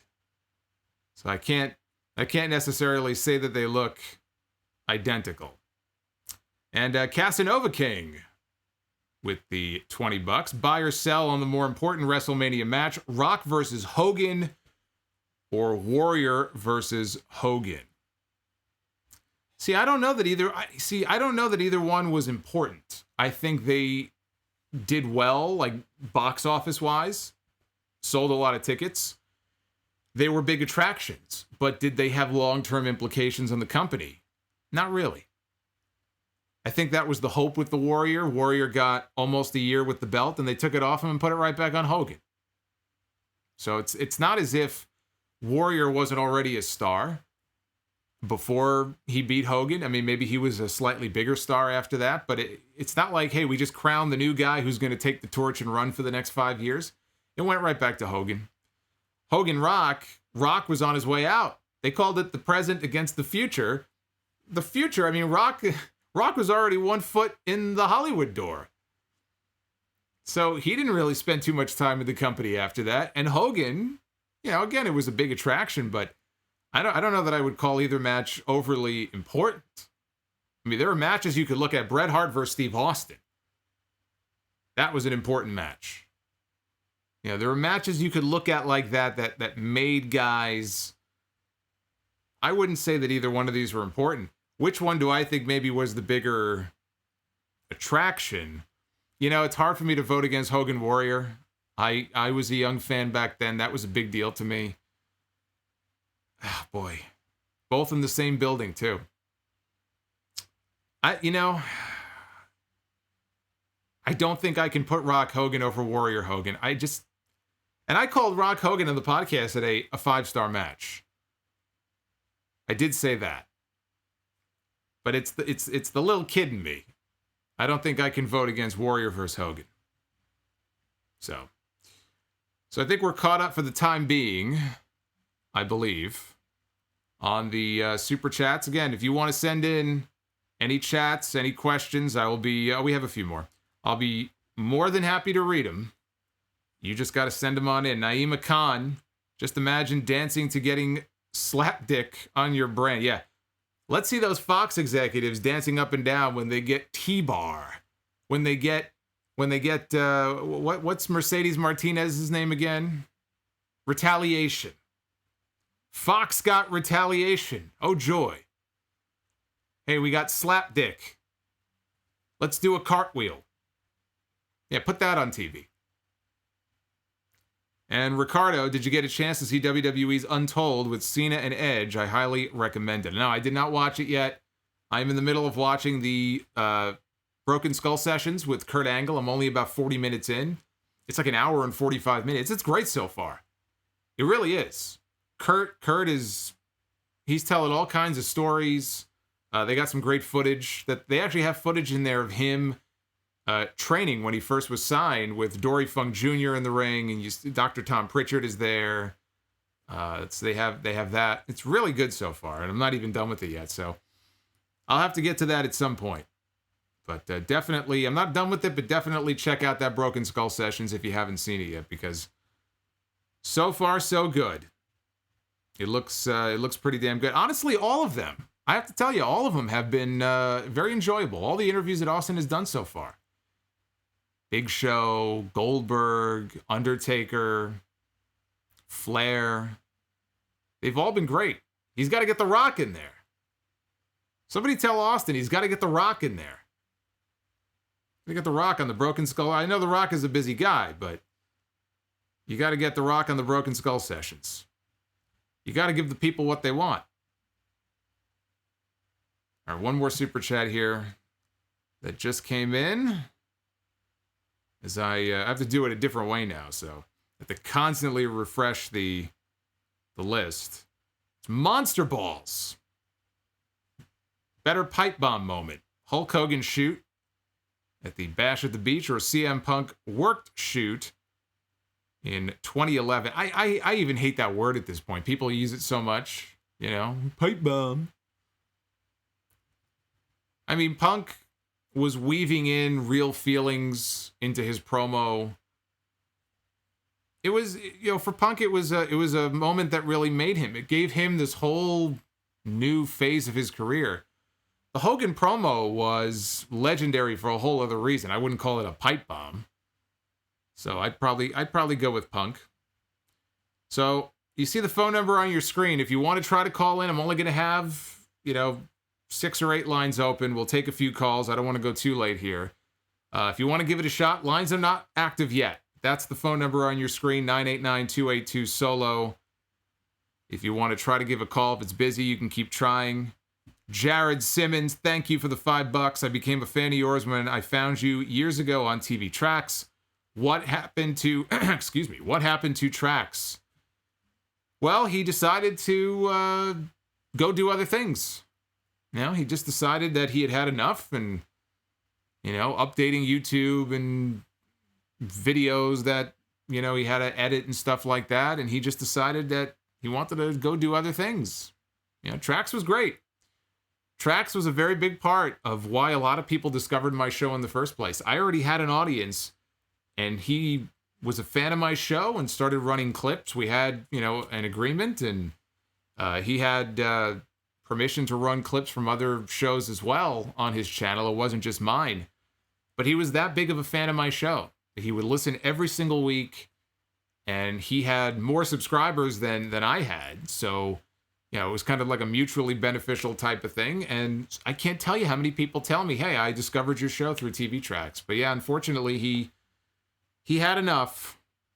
And now he's on a Caribbean island somewhere, enjoying the fruits of his and my labor. I kid. TV Tracks. Abdul Rahman, thank you for the $25, man. That is awesome. Thank you. I was waiting for Keith Lee to turn on Drew after the match because it is a WWE thing to do. Yeah, I don't know that turning Keith Lee heel would be a smart thing to do. Keith Lee, he should be a babyface. I wouldn't turn him heel. Sebastian Herbert, since Retribution already has Mace, they should name Mia Yim Lil Yim. More money, more problems. Sure, why not? Let's just make the whole group a joke. I'm serious. Maybe that's how you salvage Retribution. Maybe you just go all the way with it. They've been all over Twitter trying to be witty with their tweets and stuff. Maybe they could somehow bring that onto TV. So they're not walking around anymore like, or like a little terrorist faction in the group, in the company. Maybe they can bring comedy into it. And they can just become an entertaining group. They're kind of in on the joke. They know they look ridiculous. They know they sound ridiculous, but they could turn it into like a funny thing. That might be the only way to salvage this. Just embrace it. Just go all the way with it. That might be the way to go. Sometimes you just got to embrace the laughs, right? Sometimes that's just the way it goes. All right, so I'm going to take a pause. You'll see my face. I'll play some music for you. I want to get these lines open. If you want to make a phone call, again, we're going to take some calls. If you want to try, the phone number's on your screen. I'm going to mute myself, go set things up with the line. And we're going to be back in just a second taking your phone calls as we wrap up the Clash of Champions stream. So don't go nowhere. Be back in a second.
Love that music. I hope you guys do too. Love those beats. All right, so we're all set up with the phones. We'll take some of your phone calls. I will read off more of your super chat questions if you have any. Keep sending them on in. And I will read them live here on the air. We're going to start with somebody who I didn't have a chance to get to the other night, but he's always a big supporter, and I'm sure he watched the pay-per-view tonight. So let's go to Jared. Jared, are you there? Hey, Jason, how are you? I'm good. All right, I only caught the last two matches, unfortunately. All right, well, those were two of the three best matches on the show, so that's not too bad. Yes, I didn't like the fact that Drew needed so much help, but I'm glad they kept the title on him. I'm glad Keith Lee did not interfere, and I can't say enough about it. Like you said, 5-6 years ago, this should have happened with Roman, but it's happening now. Plus, there's no fans, so Vince can't control the narrative. But great match. I thought to be more of a beatdown after. I thought he might even attack the other Uso, but I love the fact that they had the live mic in the ring and him just talking like The Rock used to do it back in '97. It was just great. I mean, and I think Roman, to me, as a wrestling fan for 30 years, like you, has turned the corner here. And, this is just going to lead back to a face turn. So, eventually. But I thought it was a great match, and I kind of hope the feud continues. I don't know what you think, but I said that. To hear your thoughts. Yeah, I said that on the podcast earlier today. I said I think with the promo work, I didn't get to listen. Yeah, well, when you listen, when I get to the SmackDown review, you'll hear me talk about the fact that, watching what happened at the end of SmackDown on Friday night, I really love that closing segment on Friday. I think the promo work and the story, it won me over, and in my opinion, it may have won Jey Uso another month. Then you watch what they did tonight, and he was there was no doubt about who won that match. So how do you then get to a cell match? I don't think Jimmy is cleared. He's still got the ACL injury. So I don't know if they January. I don't know if they can get another match out of it, but if they said, hey, we're going to pay this off inside the cell, like family warfare inside the cell, I'd be okay with that. Because this story has had me hooked. It's been the best thing on SmackDown all month. And I love how Heyman is playing just like a different role as he plays the Brock. Like, he doesn't introduce Roman. He's just there as, support. He doesn't talk for him. He doesn't do anything. It's almost like he's scared of him. He keeps his distance. He's almost scared of him. I'm just here to, if you need your coffee or something, you need me to bring the lei to put around your neck, I can do that. I can hold the belt. But it's almost like Heyman is kind of keeping his distance from him because he's afraid that he might go off, which is kind of the same thing that, was the case with Brock, right? He didn't want to piss off Brock either. Yeah, and also, Jason, I did love the package of the lineage of the family and all the Yokozuna, Yukishi, and everything, and how they told the story. And I really hope. I mean, Jey Uso really showed me tonight he can go. I know he always went tag teams. Those matches with the Wyatts, those tag team matches were awesome. But as a singles, he can go, man. And I was very impressed by him, and I hope this continues. I'm very interested in it. This has actually got me back. I actually watched SmackDown. I usually skip Raw and SmackDown because I used to listen to you on Sunday, but I caught the last hour of SmackDown because I wanted to see. It's got me back intrigued, this whole Roman thing, and then I hope they keep going with it. I hope Vince just keeps his ego aside and just runs with it, and I hope you feel the same way, man. I think it's interesting television. Yeah, I agree. I usually throw on WWE under the bus. I'm a big AEW guy, but I'm intrigued now. I'm totally intrigued by SmackDown. And also, Jason, how come when it comes to Retribution, nobody ever calls out Bruce Pritchard on the fact that this is definitely his idea. It was his idea for the aces and eights.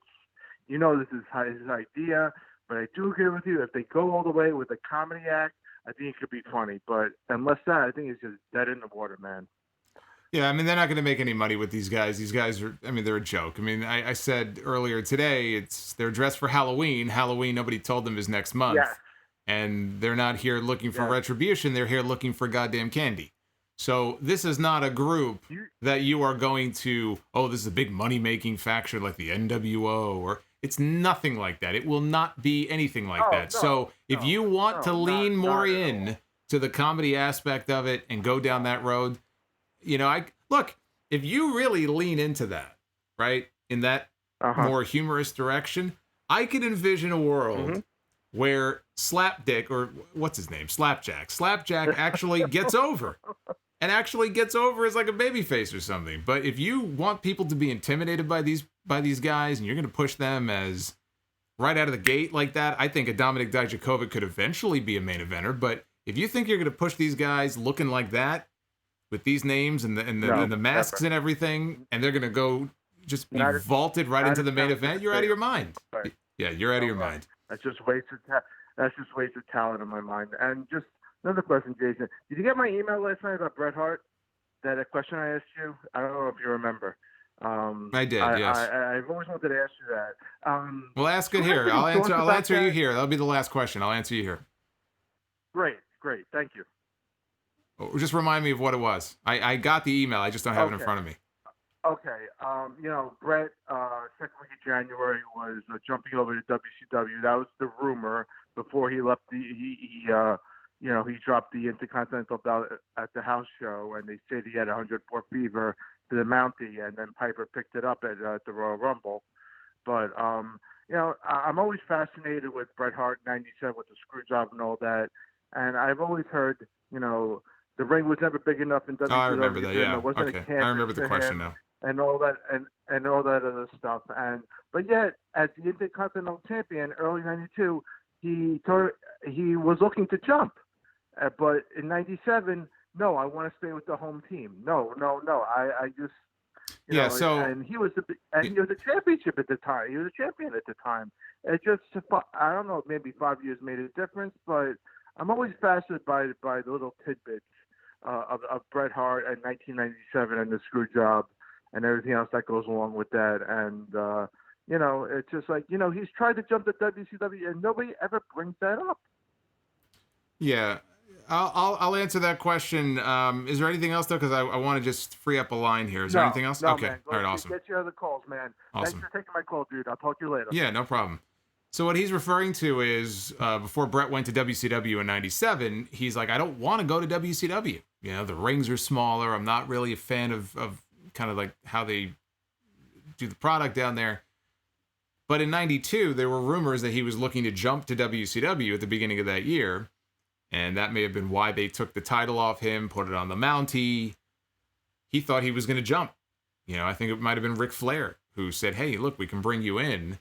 Little did Bret know that he thought his contract was up. The company had, I think, a rollover option for another year, and they, I think, rolled his contract over. That was always the story.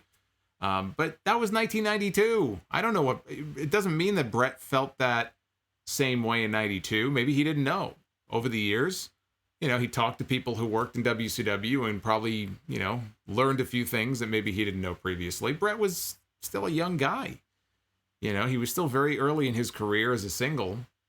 And if he was offered enough money, believe me, I don't care how small the ring was, I'm sure Bret would have jumped to WCW. So, yeah, I mean, it makes sense, though. He ended up spending 5 more years in WWE. That was his home. He got comfortable with it. So, yeah, he doesn't, at that point, now he's closer to the end of his career than the beginning of it. He doesn't want to jump to WCW. But in '92, I don't know that he would have known about the rings. I think he probably was being offered a good money deal and was like, yeah, I want to come over. Unfortunately for him, he didn't realize that wasn't contractually possible. And the company had rolled him over for another year. Or at least that's how the story goes. All right, 732. Let's try to get through some of these calls swiftly so we can get to as many as we can. 732. What's up, Solomonster? How's it going? Good. Good. I just wanted to run a quick idea by you. I was watching the main event tonight, and just the chemistry, obviously, between the three guys in the ring was insane. So how would you feel about a pairing between the Usos and Roman as like a tribal chief, tribe sort of dynamic, you know? So with the Usos like in a faction? Yeah. And Yeah. like I feel like you could kind of go in a direction with them is like they could fight the New Day, another trio and trio sort of thing. And maybe after you know, that'd be tough to do after tonight, but yeah, I mean, there was a time where I would have been down for that. In fact, I pitched that very idea. I think it was after, right around WrestleMania 32, maybe somewhere around there. I was hoping that they would turn him and you'd have this little Samoan dynasty kind of clique. It could work now. I don't see them doing that. I just don't think that's. I don't know that Roman needs that. I really don't think that he needs a whole group around him. I would keep it just to him and Heyman right now. He's just kind of like, I don't need anybody else. I'm the guy. I'm the bulldozer. I don't need anybody else. Could it work? Yeah, I think it could work. It could definitely work. I just don't think that the timing is right for it. Yeah, I guess I was just kind of looking like forward thinking sort of thing to see what pace is kind of next for him to bulldoze in a sense. I feel like Big E is like getting the quote unquote push, you know? Big E, Matt Riddle, they're going to need guys that Roman can beat. They're going to need baby faces he can beat. Yeah. So I think you're probably looking at like a Riddle, someone like that next in line. And when if Daniel Bryan, I assume Daniel Bryan will be back at some point. Unless he moves in the draft, I guess some guys are going to move. See, that's why it's kind of pointless to talk about all this right now, because in a few weeks, they're going to shake the rosters up, and we may get a whole bunch of new baby faces on SmackDown for Roman to match up with. So we might want to start looking at the Raw roster and seeing who might be shifted over and who Roman could work with, because I think the rosters in a few weeks are probably going to look, well, they are going to look very different than they look right now. That's true in a sense, and I think it's about damn time, honestly. I feel like the same guys are going at each other like this same week every week. And over again. I feel like like Angel Garza's got to fight. Having this in my nightmares. I'm seeing the same matches over in my nightmares every week. Yeah, same old shit, you know. Well, that's all I got for you. I appreciate it very much. Hope you have a good night. Thank you. You too. Yeah, every time I think about who's next for Roman, who's next for Drew, now that we have dates for the draft, there's no point in even talking about who's next because we don't know who's going to be on the roster. So kind of renders it a little pointless. Let me just play catch up with some of the super chats. We got more coming in, which I appreciate. We had the Barf Nuggets. He's back. The Barf Nuggets 24. With all the interference in the ambulance match, I was hoping that Cameron Grimes would try to take out Randy Orton. Well, that wouldn't make any sense. But to see Cameron Grimes, I guess that would have been kind of funny. Monster Balls with the 550. If Cameron... all these people want me to do is just say Cameron Grimes. If Cameron Grimes was in Retribution, his name would probably be Nitro Jack Porn. I guarantee Vince would do it. Is there a story behind that? I've never heard of Nitro Jack Porn before. Is that a website? I'll do my research when we're done here. And Naif Al-Safar with the $5. Naif is always one of the big-time supporters of the show, and I want him to know that I very much appreciate his support. Always hear from Naif every week. I love it. Let's go to... Let's see. Let's go to 608. What's your question? Hey, Jason. This is TJ Silver from your chat. How you doing? Good. How are you? Doing wonderful. You know what? I got to say, throughout all of these pay-per-views, I think tonight was really well. I thoroughly enjoyed tonight. I probably give it a 7 or 8 out of 10. Yeah, absolutely. Yeah, I agree. I mean, I think I think earlier I said I'd probably go 7, 7.5, probably. The open. Yeah, do you? What would be your favorite match? I think for me it would be Roman. I don't want to be on here too long, obviously, but for me, with all the storytelling they're doing, I'm thoroughly enjoying everything that they've got with Roman. Yeah, I mean, I probably enjoyed that the most, but the ladder match was crazy, like in a good way. The ladder match was just whacked out for some of the stuff they did. But the match I enjoyed the most was the main event. That was the one I was looking forward to the most, and I thought it delivered in every way that I would have hoped. In terms of furthering the story, Roman looking like a badass, the trash talking, I love that, doing that mid-match. I can't say that there was any other match on the show that really impressed me more than that one. I mean, the ladder match did, with some of the innovative stuff they did, but I enjoyed the main event more. And where do you see Roman going from here? Do we see Jay and Roman again here at Hell in a Cell? Where do you think we see Roman here going in the future? Thank you for taking my call. I'll let me go. And I just wanted to ask you, I think it was a good show tonight. I'm thoroughly pleased. Yeah, I agree. And like I just said before, as far as where Roman goes, I'm just bringing up the Raw roster because I want to see something here. But I would not mind running Jay again. You've got Big E. I think it's too soon. I don't think you want to put Big E in there yet with Roman. I think Big E, he still has unfinished business with Sheamus, so obviously that issue is not done. Matt Riddle would probably be the most likely, and Matt Riddle just lost. He just lost to King Corbin on TV, so they're going to have to come up with an explanation if he ends up being number one contender. But I think the draft is going to end up... I'm just looking at the Raw roster. I want to see who could potentially move over that they could match up with, or who's a big enough name even, that they could match up with Roman Reigns. Rey Mysterio, his injury was not expected to be that serious, so he'll probably be back in the ring in another month or two. Do you move Rey? If so, do you move Dominic? I would move Rey just to get him the fuck away from Seth Rollins. I mean, how much longer is this going to go on for? These people are obsessed with each other. So could you do Roman Reigns and Rey Mysterio? You know what? I like that match. Rey Mysterio, Roman Reigns could bounce Rey Mysterio from pillar to post. Remember that Survivor Series back when Roman was in the Shield? It was probably Survivor Series 2013, I'm guessing. And I think it might have come down to Roman and Rey Mysterio. And I remember Roman cut this guy in. I mean, he cut this fucking guy in half with a spear. I think Roman and Rey could be a fun match. Just to see Rey get just bounced around. So maybe Rey Mysterio, if he were to move in the draft, he could be one possibility. Kevin Owens could benefit, I think, from being moved as well. But then that would put Kevin Owens back on the same roster with Sami Zayn. And I think they just need to be separated for a while. So yeah, I mean, maybe Rey. Maybe Rey is the one. Rey's a ready-made main eventer. You could always move him over and you could do that match. I think that's definitely a possibility. I just don't see very many other babyface options right now on that Raw roster. If they were to move over to SmackDown. Let me just see here. Who's left? Who's left on this list? You moved Dominic. Yeah, put Dominic in there with Roman. Who is left? Boy, these rosters. My God. Oh, these poor people. The way what the booking has done. I'm looking at some of these faces and what the booking has done to some of these people. My God, it just makes me shake my... Yeah, that's pretty much it. So, if anybody moves, I think Rey would probably make the most sense.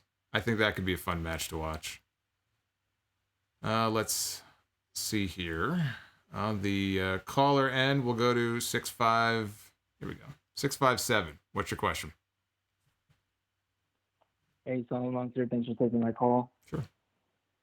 I just wanted to give you two names for Roman. Mm-hmm. One from SmackDown and one from Raw, and I want to get your thoughts. Sure. The first one is Jeff Hardy. Oh, yes. And yes. the second one is Keith Lee. Jeff Hardy and Keith Lee. I'm glad you brought up Jeff, and thank you for the call, by the way. I'm glad you brought up Jeff. I can't believe I forgot. I just talked about this on the podcast earlier. It tells you where my mind is. Yes, Jeff Hardy. Jeff Hardy is the one who's currently on SmackDown, who would make the most sense to put in there with Roman. I know Jeff just lost tonight, but it's a ladder match. He didn't get pinned. But now you've gotten the Intercontinental title off of him, and I wonder if that's part of the reason why they did that. Now that he's free of the Intercontinental title, you don't have to keep feuding him with Sami Zayn. Jeff can now move on. Maybe he wins a number one contenders match, but he can now move on to challenge Roman Reigns. Roman needs baby faces to mow down. You want to solidify the heel turn, you've got to put him in the ring with people who have sympathy. You've got to put him in the ring with people who people like. So you got him in there with his own family member. He killed his own cousin. If you don't do that match again, and Jimmy's not ready, so you're not going to do that match, Jeff Hardy is very well liked by the fans. He's a big fan favorite. He's coming off a run as the Intercontinental Champion. You could absolutely put Jeff Hardy in there with Roman Reigns. And he would be a babyface that Roman can run down. And you might even be able to get more than one match out of it. So Jeff Hardy and Rey Mysterio, if Rey moved, are definitely two names. And then Matt Riddle could be another. Daniel Bryan when he comes. I mean, there are some names. As I look ahead and I book out Roman's opponents over the next 3, 4, 5 months, before not up to WrestleMania, but a few months before WrestleMania, they've got some options. They definitely have some options that they could go with. 908, what's your question? Solomonster, how you doing? That's me. I just wanted to let you know this Roman Reigns match. I know everybody's saying that it's a great match and all that, but I don't find him good at all. This guy, he comes in, with a new look, and he looks better and all that. And I'm thinking to myself, all right, let's see what, something may be good out of this. This guy still only does his 2-3 moves. This guy's weak when it comes to wrestling offense. He has no arsenal. He's like Cena or Goldberg. And that's why I believe a lot of people booed Cena, because he has no arsenal. So to me, I just wanted to say that Roman, to me, is still the same. And you can put him up against these guys that he's just going to, like you say, mow down. Like, put him against somebody that's going to be competitive, like Keith Lee. That'd be a good match. But I don't see that happening. Well, they might. I mean, it's still early. He's only been back for a month. So I don't mind them doing the family story first before they start feeding bigger names to him. But the thing with Cena, you say that that's part of the reason in your view why people booed him. It might be a small reason. I think the real reason that people resented Cena was the whole idea that he was the chosen guy who was going out there and being the corny babyface. Even his dialogue, even his promos changed. If you remember Cena from Smackdown with the chain gang and everything, at least that now you could say that even then it wasn't very cool, but looking back on it, it is kind of cringy. But that was a cooler version of Cena. And you look at the Cena in 2006, 2007, 2008, very different John Cena. I think if there would have been a little bit of an attitude change, it doesn't matter if the guy can't do the same moves that Daniel Bryan could do.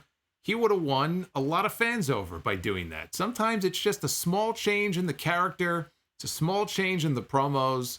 I mean, I don't know, what if not Roman Reigns, then who would you have in the spot? If it's a matter of he doesn't know enough moves, well, who in the company right now has so many more moves that they could just replace Roman and be in that spot? It's like this. I mean, Roman, yes, it's not just about moves. I'm thinking, why can't this guy just add a little more arsenal? Well, he did tonight.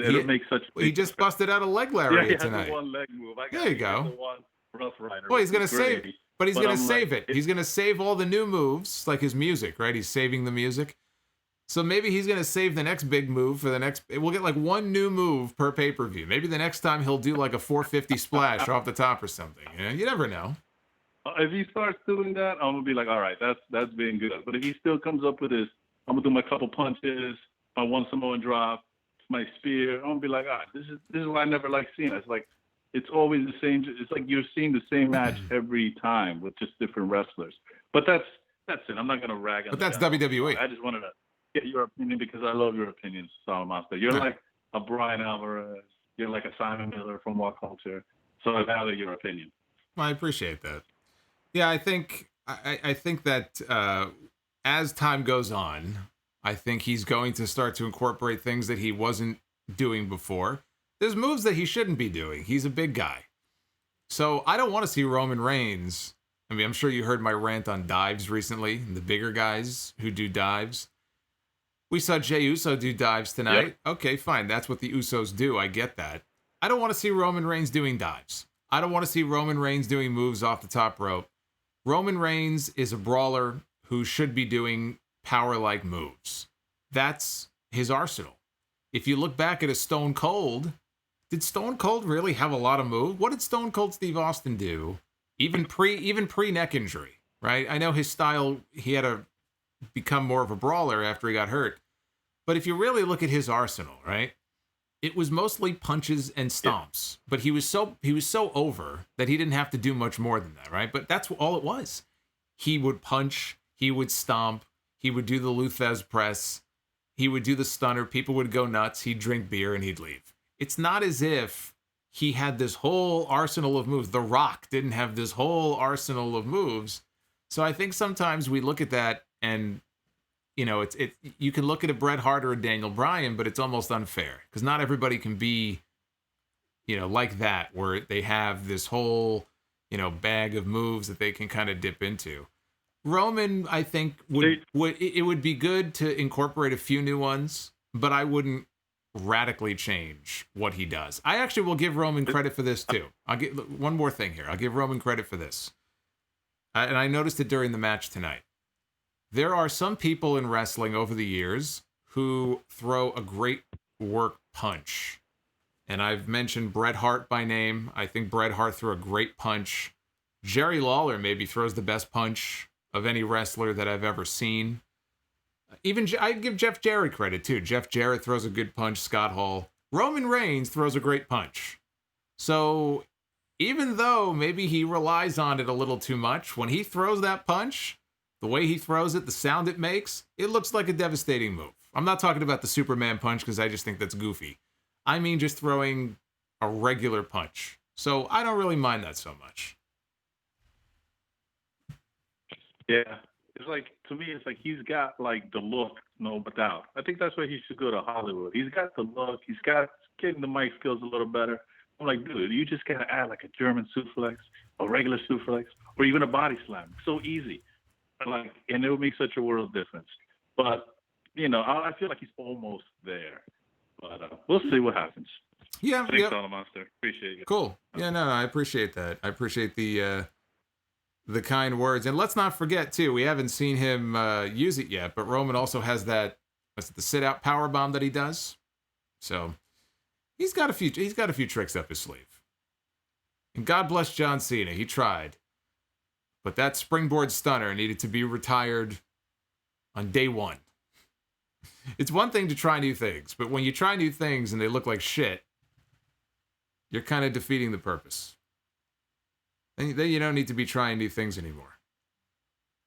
707, what's your question? Hey, Solomonster. First, before I ask my question, I just want to say love your show. I think you do great deliveries when WWE does something stupid. I get really giddy when you criticize WWE the way you do. I think you're great. Thank you.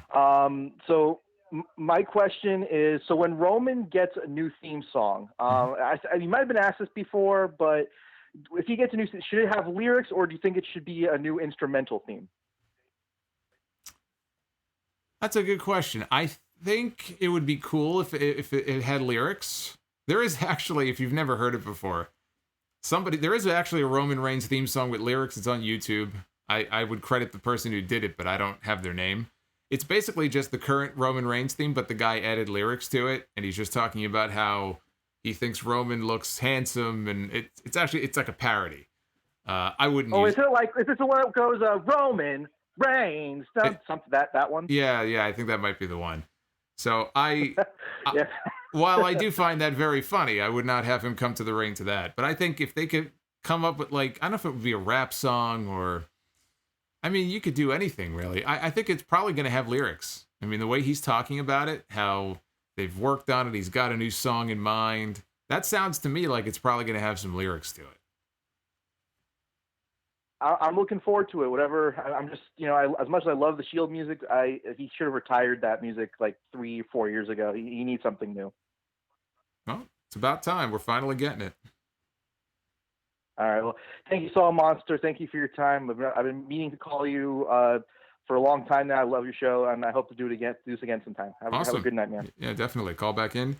I'm glad you got through. We only have a few lines open. We'll do a few more, and then we'll get out of here. So again, any final super chats, get them in now, and I will acknowledge them and read them on the air and try to answer them as best I can. We had a few people come into the chat wondering if the raffle had already taken place. The answer is yes. I don't have the person's full name in front of me. What was it? Temujin Johnson? I forgot the person's name. Unless your name started with a T, you are not the winner. But this will be available for streaming when I am done here. So if you missed the raffle, you will have the chance to go back and check it out if you missed it.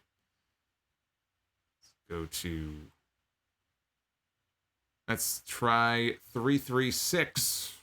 What is your question? Hello, sir.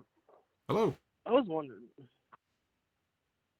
who do you see Roman going against at Mania season? For me personally, the Fiend has been ruined, to me at least. Mm-hmm. Like losing at it started with the Goldberg, and then I didn't count Mania as a big victory, considering it was a special type of match. And I just don't care to see the Fiend job to Roman. So I was wondering, who do you see him going against come Mania, if he is still the champion? Yeah, I think he will still be the champion, at least until Mania. I hadn't even thought of doing the Fiend match there. I figured they'd probably blow it Survivor Series or Royal Rumble. I mean, after the tease with Alexa Bliss, they're leaving that issue open. So obviously the Fiend is going to get a rematch. If not at Mania, I talked earlier today, The Rock was asked about if he were to get back in the ring, who would he like to wrestle? And if The Rock got back in the ring, it would only be a WrestleMania. And he dropped Roman Reigns. So I don't think the match is going to happen because I just don't think Rock is going to be able to do it. He may want to do it, but with all of his commitments and stuff, I don't think he's going to be able to. But Rock is probably on the list of possibilities, and that would be a big match. They can continue the whole Samoan thing. I mean, who bigger than The Rock, right, in that whole Samoan clan?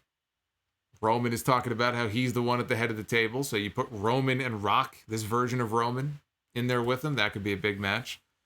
We don't know where Brock Lesnar stands. Brock Lesnar is not under contract to WWE. I fully expect him to be back with WWE probably next year.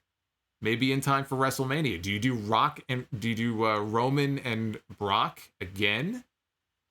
I mean, we've already seen that match 2 different times at Mania, but never with Roman as the heel and Brock as the babyface. But it is intriguing because where does Paul Heyman's allegiance lie? So I think Brock Lesnar has to be considered on that list. The Rock, probably less likely, but he's probably on the list. And then if I were to throw one more name out from the current roster, I would throw Daniel Bryan out there. I believe that Daniel Bryan could be built back up because he was kind of hovering around the Intercontinental level for a while. I think you could build him right back up to a match. I think there's a story there that takes you all the way back to 2015. There's a great story to be told, and you could save a match like that for WrestleMania. So those are a few of the names I would throw out there at you. Those are matches that I'd like to see. 317. Yo, Solomonster, what's going on? I'm talking to you. What's going on? Looking at the Roman situation, I'm actually enjoying the whole heel turn with everything that he's doing. I like the whole aggressive nature of it. To me, and maybe it's because I'm an old school fan, it reminds me of Diesel.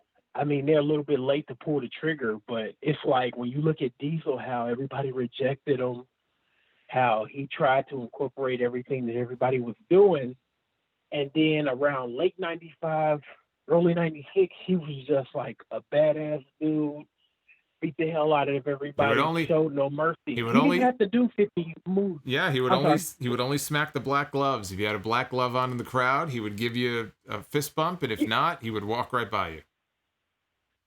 And that's exactly what Roman needs to do. He doesn't have to do He doesn't have to have a Mortal Kombat move list of moves. He just need a few moves, and he just has to go out there and just beat the hell out of the people. And talk just shit. That's all he has to do. Be the bully. Yeah, talk trash. That's all he has to do. And it's like, if they can keep up with that, he can be. I don't want to say he could be the new Diesel, but that's pretty much the blueprint right there. Just kick ass, show no mercy, and they got somebody. And like you said earlier, just feed him guys, and build them up. And I think they got something good on their hands until they get to a Roman versus The Rock or a Roman versus Goldberg. And then once he beats one of them, then you have your next big guy come up and knock him off. Well, you just mentioned we get us 2 new good stars. Yeah, you just mentioned something I hadn't thought about, which is the issue is still open with Roman and Goldberg. They were supposed to have a match at WrestleMania this year, and it didn't happen.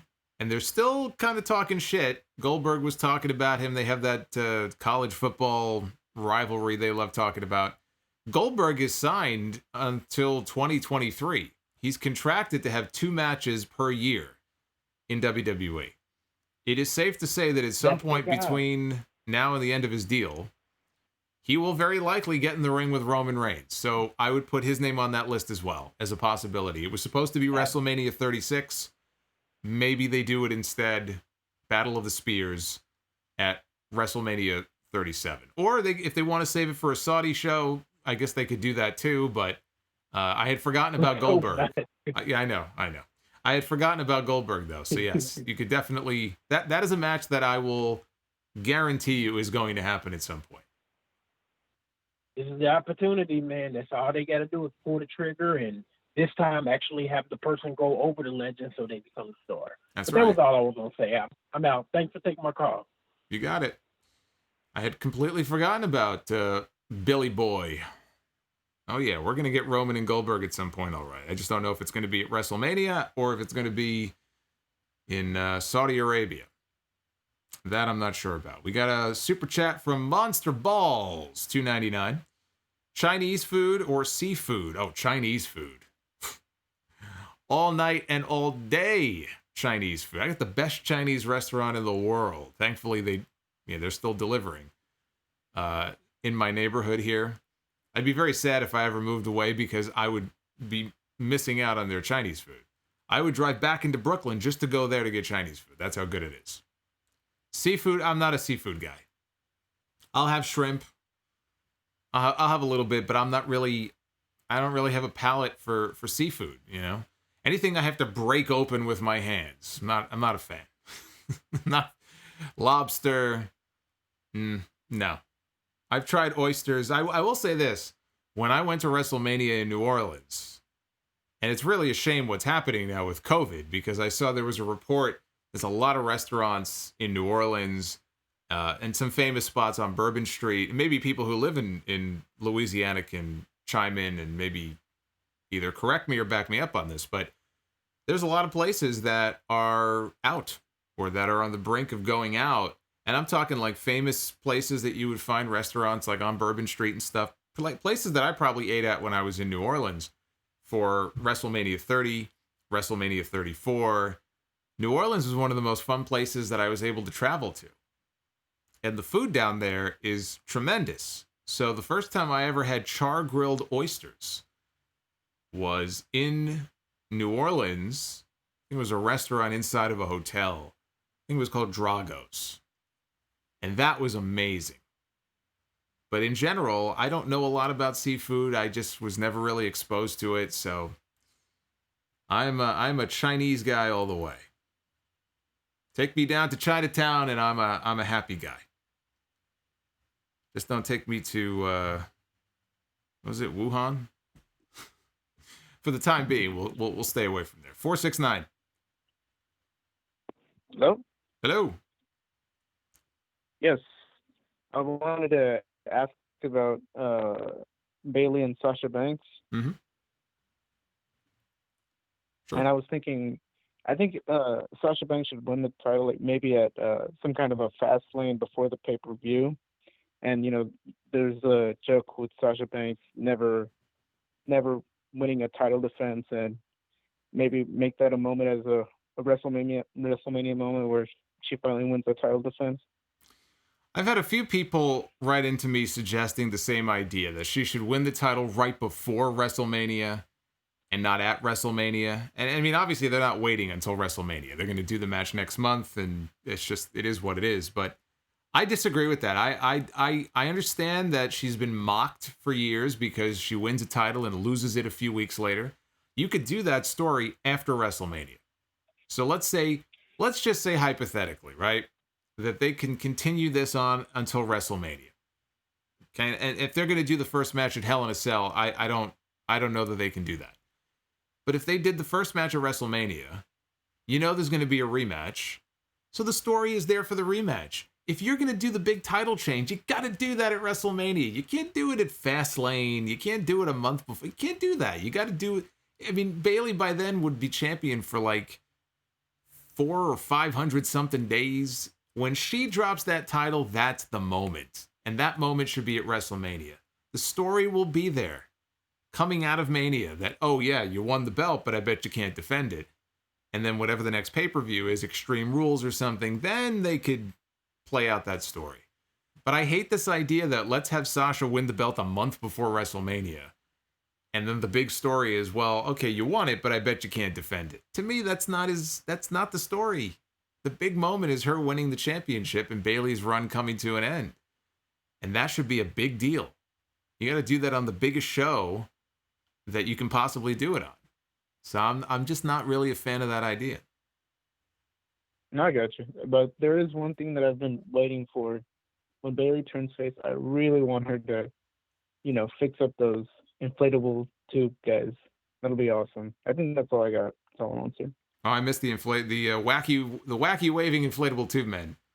It's Yes, I miss them. Yeah, well, you're not the only one. I miss them quite a bit as well. So, but she cut them all up. Okay. So we're gonna have to. Yeah, she cut them all up. So we're gonna have to get some. We're gonna have to get some new ones at some point. KC, you said I missed your super chat. Did I miss it? Oh yes, you're right. You are correct. I skipped right over it. KC DeMost, what is your all-time favorite show that you have ever done? Mine is still the King of the Ring episode. It's funny. One of the episodes everybody used to talk about was episode.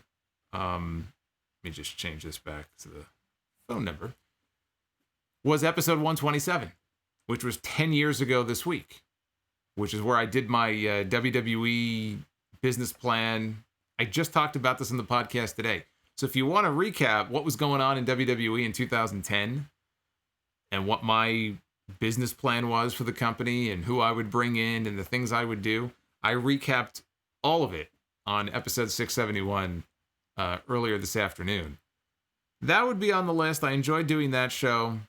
But my favorite episode of the Sound Off I've ever done was Sound Off 495, which was the Mother's Day Madness episode from May of, it would have been probably 2017. It had to be 2017 because it was the year before she died. So yeah, probably Mother's Day 2017. I don't know why it took me so long. I've been doing the Sound Off pretty much every Sunday since 2007. And Mother's Day is on a Sunday every year. And it wasn't until then that I said, you know what, I want to try to get my mother on the show. Because I had talked about some of her health struggles and stuff. I felt like people knew her already. So why not bring her on the show one time and people can hear her and I could, ask her wrestling questions and see what she knows or what she remembered. Because she would watch. Like when I was a kid, she would watch with me and stuff. So I had her on the show, and it wasn't the whole show. It was only for like 25, 30 minutes. But, it was like a little interview, little conversation, a little bit of trivia, and it was great. And she did great on the trivia portion. I'm still very impressed to this day that she did as well as she did on the trivia portion. And I've had people write in and tell me that that's their favorite episode too. I listen to it every year. So that would be mine, episode 495 from, again, I think it was May of 2017, and she passed away the following March of 2018. So that will probably, for personal reasons, always be my favorite episode of the show. I'm really happy I got that show done. Really happy I got it done, and sorry that we couldn't make it an annual thing, because that was my plan. I was going to bring her back the following year, and we would kind of make it like a once-a-year annual type thing, and unfortunately, I didn't get that chance. Let's do 443. Hello? 443, I hear you. Hey, it's Kyle. How you doing? Hey, Kyle. So Mike, so one thing two matches I was really looking forward to, interested in, was the women's tag team title match didn't even happen. Do you have any idea why it didn't happen tonight? All we know is that the women's tag team title match was off because Shayna and Nia were taken off and Nikki Cross was taken off. We don't know why. They didn't announce why. It probably has something to do with COVID concerns. Maybe they were around people that might be exposed. I don't think that they are necessarily sick. My guess, which is all it is that it's probably COVID related and they just felt like we have to keep them off the show. So that's all we know at this point. We don't know. We don't even know that. That's just me assuming. We don't know for sure exactly why they were off, but I think we can probably draw our own conclusions. Yeah, because Liv Morgan earlier and it was tweeting about it, and the title match is off, and it was like very shocking. So, my main question though is about the Sasha Banks Bayley thing. I enjoyed that portion of it. That's my main highlight of the show. Was that beat that was Sasha. It was good to see. I was kind of hoping to see Sasha come out. I really thought she was going to be the opponent. It was another. I was like, we're gonna do the match right now. Oh my god! Yeah, I was worried about that too. I said, you watch these SOBs. They're just gonna do the match right now. They'll have her win the title right now. Hey, why not? Let's just blow the whole thing off now in an impromptu match. Sure, why not?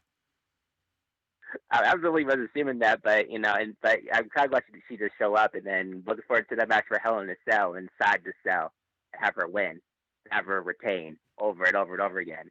So I'm just looking forward to that match on next month, really. But yeah, I was just really fascinated. It was like no one but title match. I was really intrigued about that match itself because I was hoping that the Riot Squad will take up the shocked win because I really want them to win. But overall, the show for me was, it was okay enough. I did enjoy the ladder match and I did enjoy the main event like everybody else did all night. So.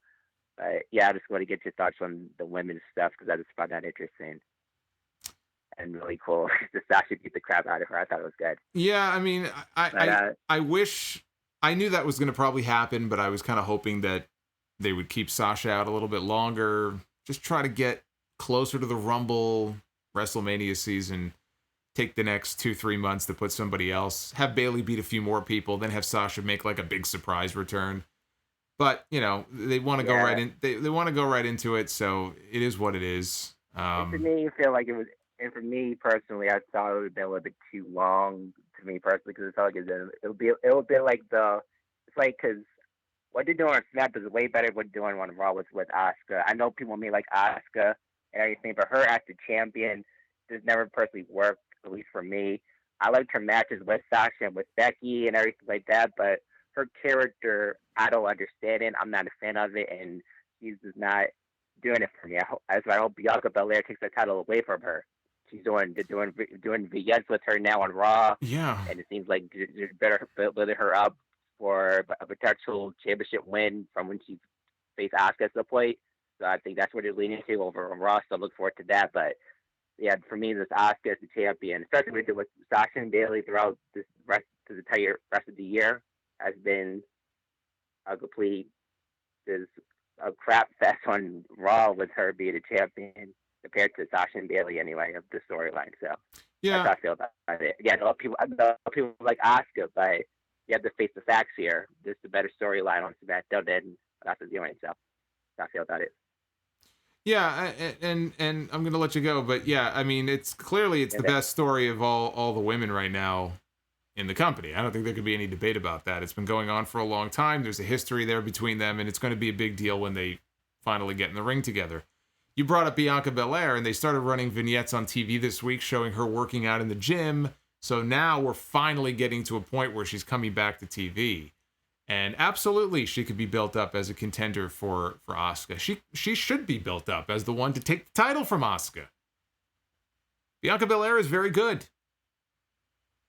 And she would feel fresh, and she would be a new, younger face from that developmental system on TV.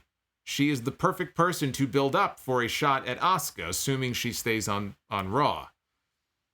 It would be kind of funny if she moved to SmackDown and won the title. Well, I guess that's not going to happen, but I think one of the predictions I made on the prediction show in January, I think, was that Bianca Belair would be on the main roster and she would be a champion on the main roster, not NXT, before the year was over. And I think I might have said SmackDown.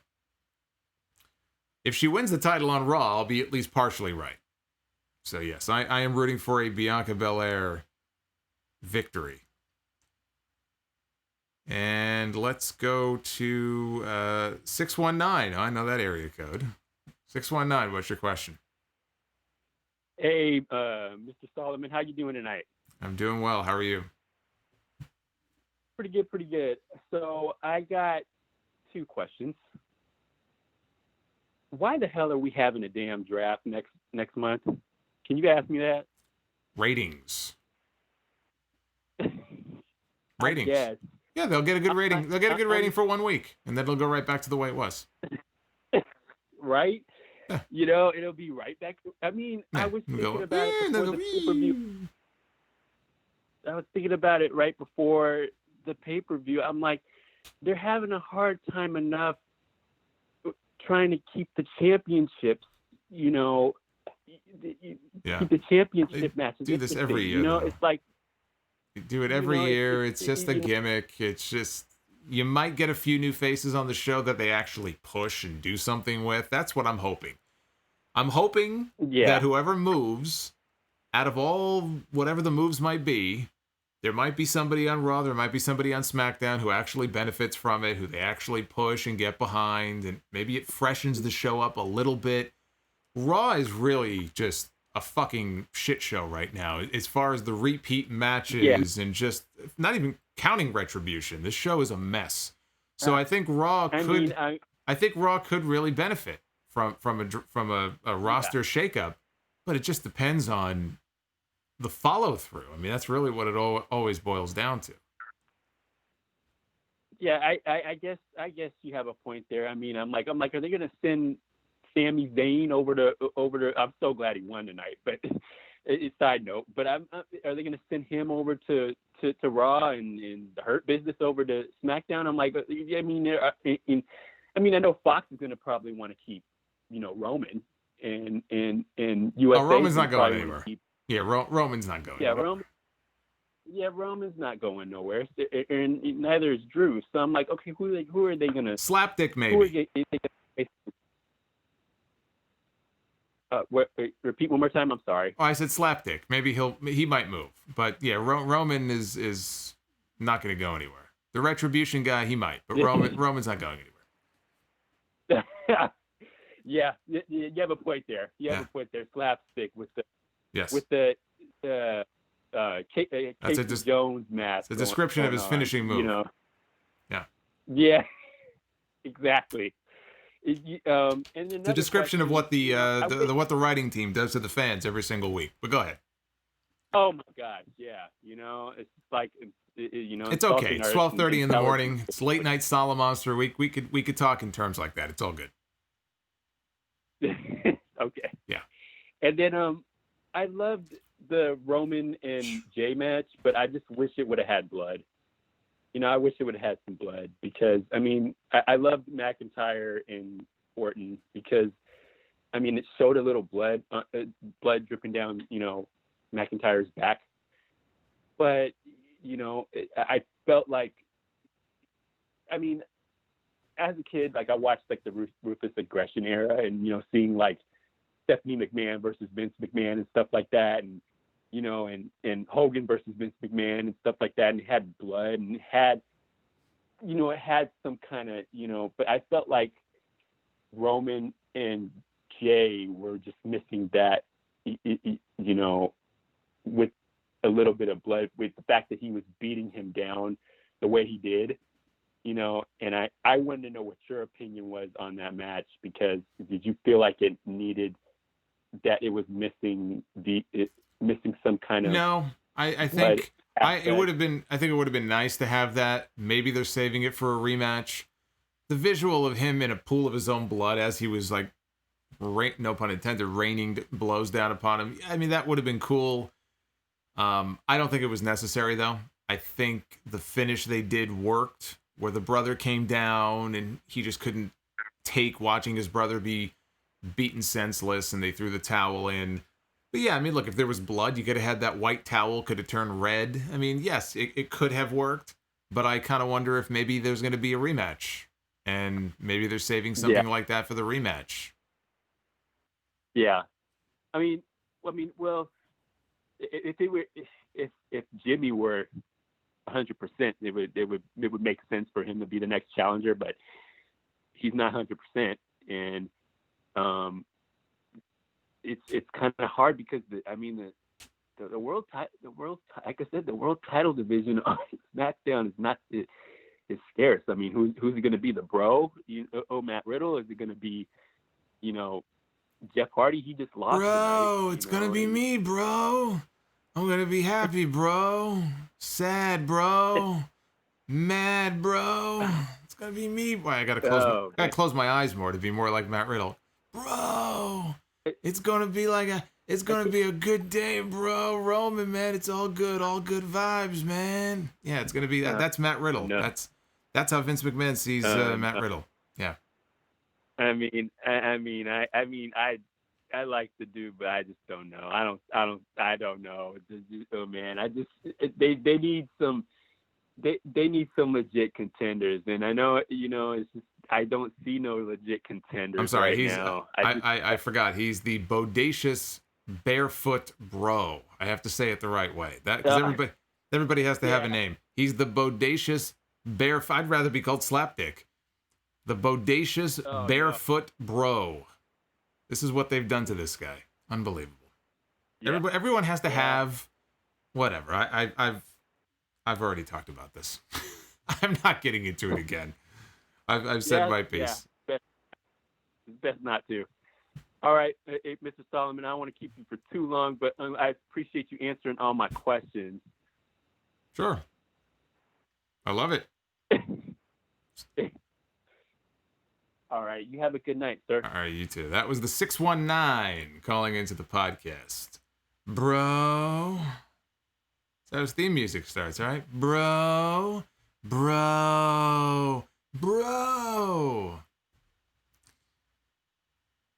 Still remembering that segment from last week. All right, let's wrap things up here. We got Jose Montez with the $5 super chat. Solomonster, longtime listener, will you be watching Bound for Glory? Probably not. I don't have any plans, but stay tuned. Monster Balls. I swear Cody Rhodes with the blonde hair looks actually like Albert Wesker from Resident Evil. And Naef Al-Safar says, rest in peace, Mama Monster. Well, thank you for that. That's very nice of you. Very nice of you to say that. Always kind of a bittersweet time of year. So my birthday is not this week, but the following week. So, whenever that rolls around, my birthday, her birthday, which is in November, it always kind of gets me down. But thank you very much. That's very cool. This is the Twitter poll. If you have not voted, please do so. At Solomonster is the place to go. Oh, Monster Balls. Monster Balls just had to send it in right when I put the thing on the screen. Monster Balls says Vince Russo and Matt Riddle saying the word bro. Well, but Vince Russo does it differently, bro. Bro, let me tell you something, bro. When I was in TNA, bro, working for Dixie Carter, bro, The woman didn't know what she was doing, bro. See, that's different. Matt Riddle is like, bro. Vince Russo's like, bro. It's two very different kinds of bro going on there. Bro. Joey Lawrence, whoa. I'm here all night. There's a reason why I don't do stand-up comedy. I'm here with you, talking wrestling. All right, that sounds like a good place to end. Let me just make sure I didn't miss anyone's super chats, because then I'll have to mention them on Wednesday. Want to make sure I get everybody in tonight. No man left behind, right? No man or woman left behind. Got to make sure we cover everybody.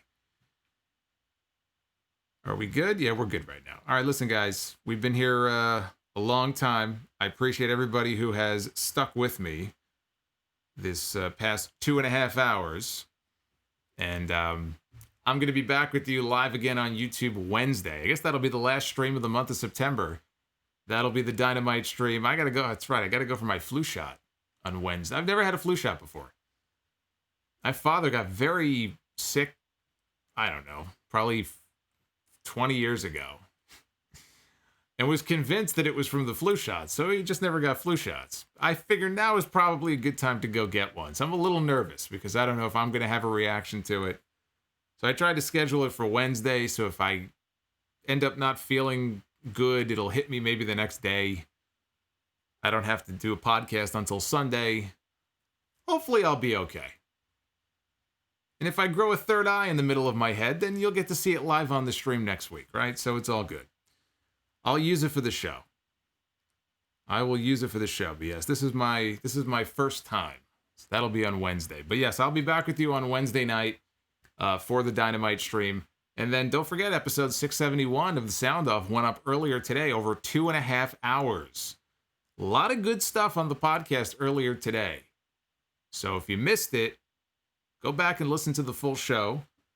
All the usual platforms you guys see on the bottom of your screen right there.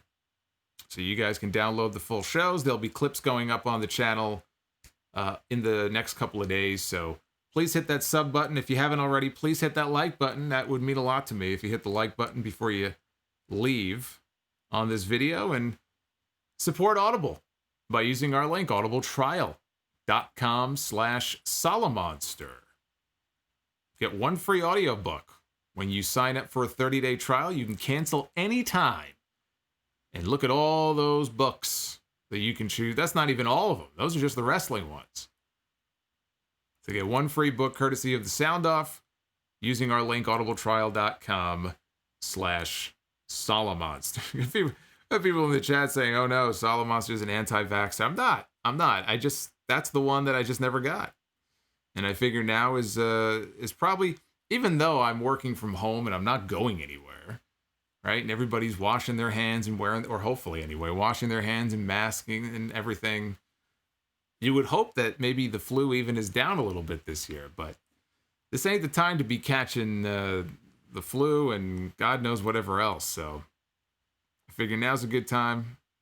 Get it taken care of and everything will be okay, right? That's the worst thing that happens. It's the worst thing that happens. I'll be like Jeff Goldblum in The Fly. I'll morph into some weird creature. And then I'll stream on YouTube for all of you. All right, guys, I'm out of here. I will see you on Wednesday. Be well. Stay safe. Thank you for all your support. Have yourselves a great night. And I will see you again very soon here on YouTube. Take care, guys.